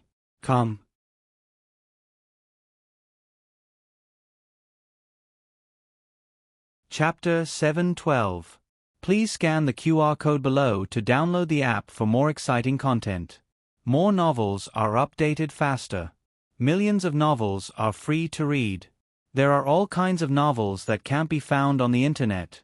9 o'clock, Kanglan Women's Academy, Linglong Pavilion. Little Jing Kong sat in a small bathtub to take a bath. He sang to his heart's content as he bathed, and his little hands stirred up small splashes from time to time. "Come and kick the dog, come and kick the dog, let's see how much your younger brother loves you. Come and kick the dog, come and kick the dog, tang my bai, I'll tear off your ears." Xiao Hang, who was sitting behind the desk and reading, shook his head when he heard this magical little song. Was this how Jiao Jiao sang? "Come and kick the dog, la la la, fat dog, come and kick the dog, come and kick the dog, woo hoo, come and kick the dog." Little Jing Kong sang the last line with an indifferent pose. He stayed in the same place for 3 seconds and then ended the performance in 1 second. He said with a serious face, "I finished bathing. You finished singing, right?" Xiao Hang put down his book and walked over. Little Jing Kong had been trying to bathe himself since a few days ago, but he was too young to be clean. Usually, Xiao Hang would bathe him again. "Why are you still so dark?" Xiao Hang said as he rubbed his little body. Little Jing Kong put his hands on his waist and said, "Humph. I'm so dark because on the way here, You used me as an umbrella to block the sun when it was too sunny, and you used me as an umbrella to block the rain when it was raining. You lifted me above your head every day." Xiao Hang coughed softly and said seriously, "What?" Little Jing Kong turned his face away and said, "Humph." In fact, little Jing Kong was not so dark anymore. He was much fairer now, but the days in the academy were so boring that it was also a daily thing to tease him. After little Jing Kong dried his little body, Xiao Hang changed the towel and wiped his hair. Xiao Hang sighed and said, "You were cute when you were a little bald head." Little Jing Kong hit the nail on the head and said, "You're just too lazy to wipe my hair. At least you have some self-awareness." This was a little monk who had single-handedly driven the entire temple crazy. Xiao Hang was able to keep him by his side alone and raise him until he was white. No, black and fat. He endured all of his actions and did not even think of sending him back. To be honest, it was not easy at all. Even his own master could not do this. Little Jing Kong was full of energy. He had already had a good time when he was in the shower, and he had another good time after he went to bed. Just a second ago, Xiao Hang still heard him throw his head back and laugh, "Ha ha ha." But in the next second, there was no sound from the mosquito net. Xiao Hang walked over and lifted the mosquito net to take a look. A certain little fellow had fallen asleep on his back. Fortunately, they lived in the room at the very end of the Ling Long Pavilion, and the 2 rooms in front of them were unoccupied. Otherwise, they would have been kicked out of the Ling Long Pavilion. Xiao Hang put little Jing Kong in his arms and let his little head rest on his special pillow. But little Jing Kong often fell asleep somewhere else. After tying the mosquito net, Xiao Hang returned to his desk and continued to study the book of national letters of the Yen Kingdom. This book was indeed amazing. No wonder it was regarded as one of the 6 great books of national letters.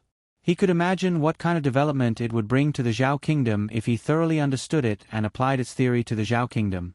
One of the 6 great books of national letters was already so amazing. He wondered what the other 5 books would be like.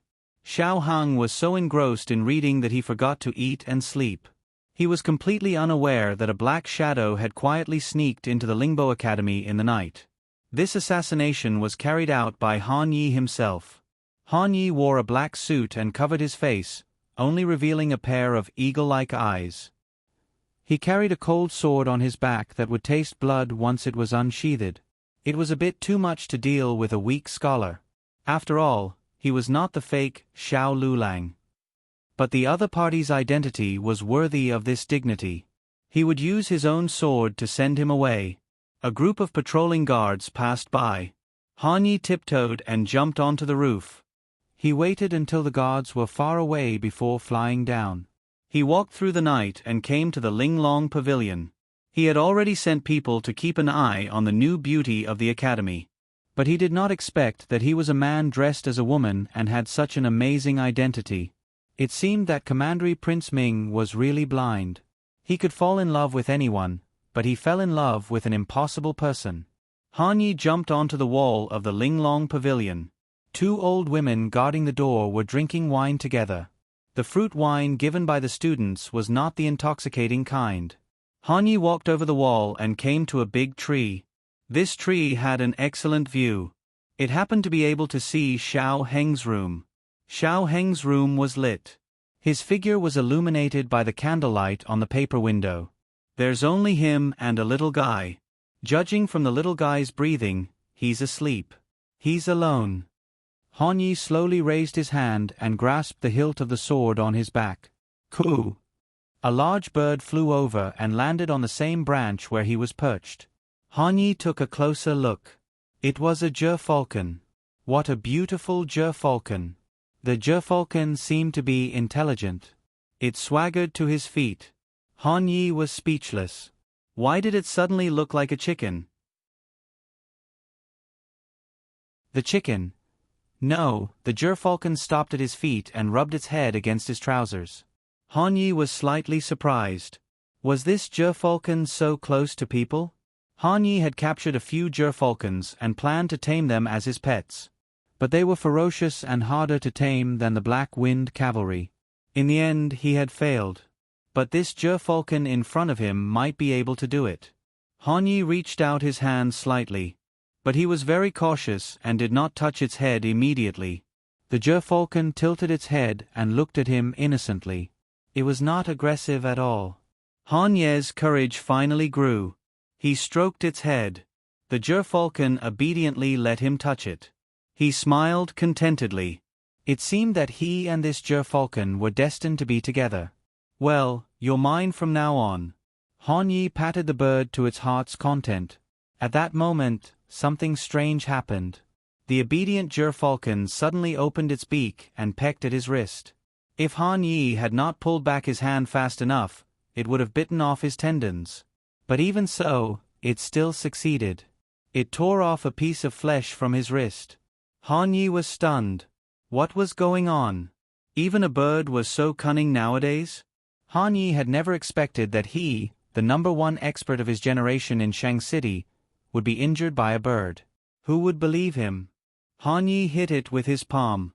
But it was too late. Xiao Zhou had already flown away. As it flew, it shouted, "Cluck, cluck, cluck, cluck, cluck." Han Yi almost fell from the tree. "Are you an eagle raised by a chicken? There's movement over there." Not far away, the patrolling guards heard Xiao Zhou's cry. Little Nine, this eagle, was quite famous in the Academy's patrol team. Thieves had entered the Academy a few times, and each time, they were discovered by it. Once it cried out, the guards would guess whether or not another thief had sneaked into the Academy. Han Yi was furious. He had never thought that his plan would be ruined by an eagle. He had to leave temporarily. But tonight was still long. He would always seize the opportunity. Han Yi waited until it was midnight. On the other side, the emperor was riding a carriage out of the palace. He still only brought a coachman and Zhang Dequan. The carriage didn't go fast. After all, Shangguan Yen didn't have a horse. She walked on her 2 legs. In order not to alert the enemy, the carriage followed from a distance. The imperial palace has a total of 5 doors. That refers to entering from the main door and going out from the cold palace. It's just a distance of 1 wall. The emperor's face was very ugly.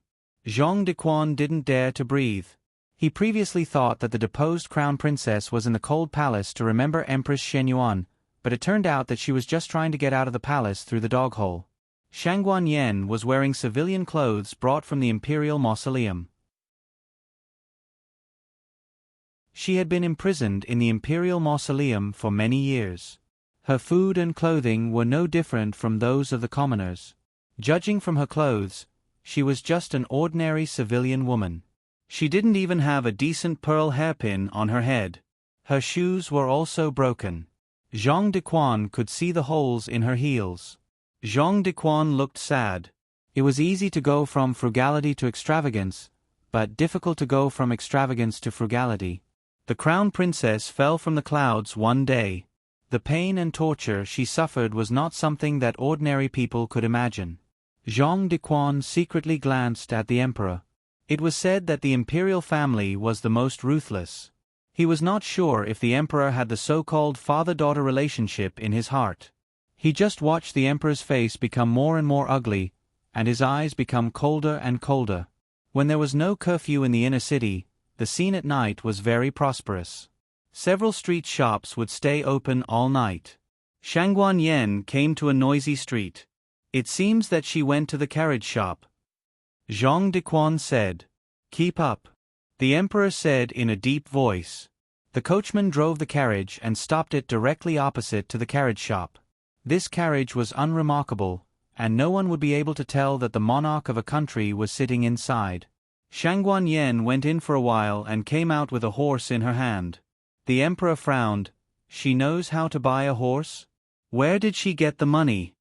When the crown princess was imprisoned in the imperial mausoleum, she was not allowed to take away anything valuable.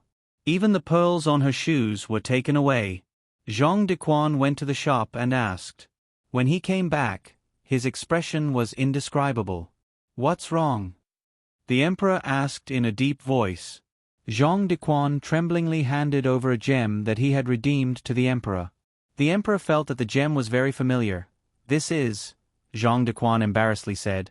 It should be from the coiling dragon pillar at the entrance of your palace, the Dragon Eye. The emperor was so angry that he fell backwards. Blind the emperor's dragon eye, Shangguan Yen, you are courting death. Zhang Dequan trembled. Do you want to catch Shangguan Yen? The emperor spent a lot of effort to resist the urge to slap Shangguan Yen to death. He gritted his teeth and said, continue to follow her, I want to see what medicine she is selling in her gourd. What should Zhang Dequan do? Continue to follow her.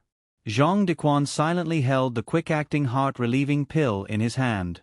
The group of people continued to follow her. Not long after, Shangguan Yen entered another auction house. This was one of the most famous auction houses in Chengdu. Anything can be traded here. There was nothing they didn't dare to buy and sell, only things that the guests couldn't afford. This time, Shangguan Yen went in for a long time. When she came out, she was accompanied by a black-clothed death warrior. The emperor's face sank. She also bought a death warrior? The Yen country did not prohibit the trading of death warriors. The outstanding death warriors of the Yen country were exported to the 5 countries, but the strongest ones were still in the country. Why did she buy a death warrior? Does she want to murder me? Having said that, a death warrior was much more valuable than a horse. The emperor coldly snorted. Go and see what she bought this time. If he found out that she dug out a dragon eye again, he would kill her. Yes. Zhang Dequan braced himself and entered the auction house. This time, he also stayed inside longer than in the car shop. When he came out, his expression was even more indescribable. The emperor looked at him coldly. Speak. Zhang Dequan took a deep breath. At the risk of being beheaded, he closed his eyes and took out a large piece of bright yellow cloth from behind him. He said, Your underwear. The emperor. Late at night, a thunderous roar like a dragon's roar came from the long street. I'm going to kill this evil creature. Han Yi lurked outside the Lingbo Academy for a long time. After confirming that the crisis was over, he sneaked into the Linglong Pavilion again. Xiao Heng had already gone to bed. While he was half awake, the door latch was pried open from the outside. Xiao Heng suddenly woke up with a start and sat up. A black shadow flashed in, the sword in his hand glowing with cold light reflected on the curtain. Xiao Heng took out the black fire pearl beside the bed. In the blink of an eye, the black-clothed man suddenly turned around and swung his sword to block Han Ye's sudden attack. Han Yi was shocked. Who was it? The man in black forced Han Yi back and pulled Xiao Heng out of the curtain. He grabbed Xiao Heng's waist and broke out of the window with Qin Gong. Han Yi looked at the two figures and narrowed his eyes. Death warrior? Humph, do you think you can escape like this? Tonight is the day you die. Han Yi chased after them. Han Ye's attack was aimed at Xiao Heng, so he didn't even use 30% of his strength. It was not strange that the death warrior blocked it. At this time, he increased his internal strength to 70% and easily caught up with the two. Han Yi fell from the sky and blocked the two's path. He turned around and looked at Xiao Heng with disdain. Xiao Lulang, you can't escape. You better obediently let yourself be captured. Xiao Heng looked strangely at the two men in black who had appeared out of nowhere. One came to kill him and the other came to save him. But it was clear that the man in black who wanted to kill him had better martial arts. The death warrior did not give up. He protected Xiao Heng while fighting with Han Yi. Not long after, the death warrior was injured. The death warrior did not continue to fight and escaped with Xiao Heng. Han Yi mocked. Heh, you think you can escape? Han Yi flew up and stabbed at Xiao Heng with his sword. Seeing that it was about to hit, the death warrior suddenly turned in the air and threw Xiao Heng into a carriage coming from the side. Han Ye's sword missed, so he slashed again. This slash directly sent the carriage's canopy flying. It was not enough to send the canopy flying. He slashed again in the air and split the carriage in half. With a bang, the carriage fell to the two sides. The carriage became bare, revealing the dumbfounded Zhang Dequan, as well as the king, who had been shaved bald by the sharp sword Qi. Digression: which family is better? The crown princess came to help. The latest chapter of this book is not finished. For more exciting content, please scan the QR code below to download the app. Novels are updated faster. Millions of novels are free to read. Novels with content that can't be found on the internet are all available here. https://www.zhbqg.com/89642_826/1071000532. HTML Genius remembered this site's address in 1 second. www.zhbqg.com Biku Gu mobile reading website, zhbqg.com. You're tuning in to the Narrate and Escape YouTube channel. Don't forget to subscribe and join us on this journey to catch the most captivating stories.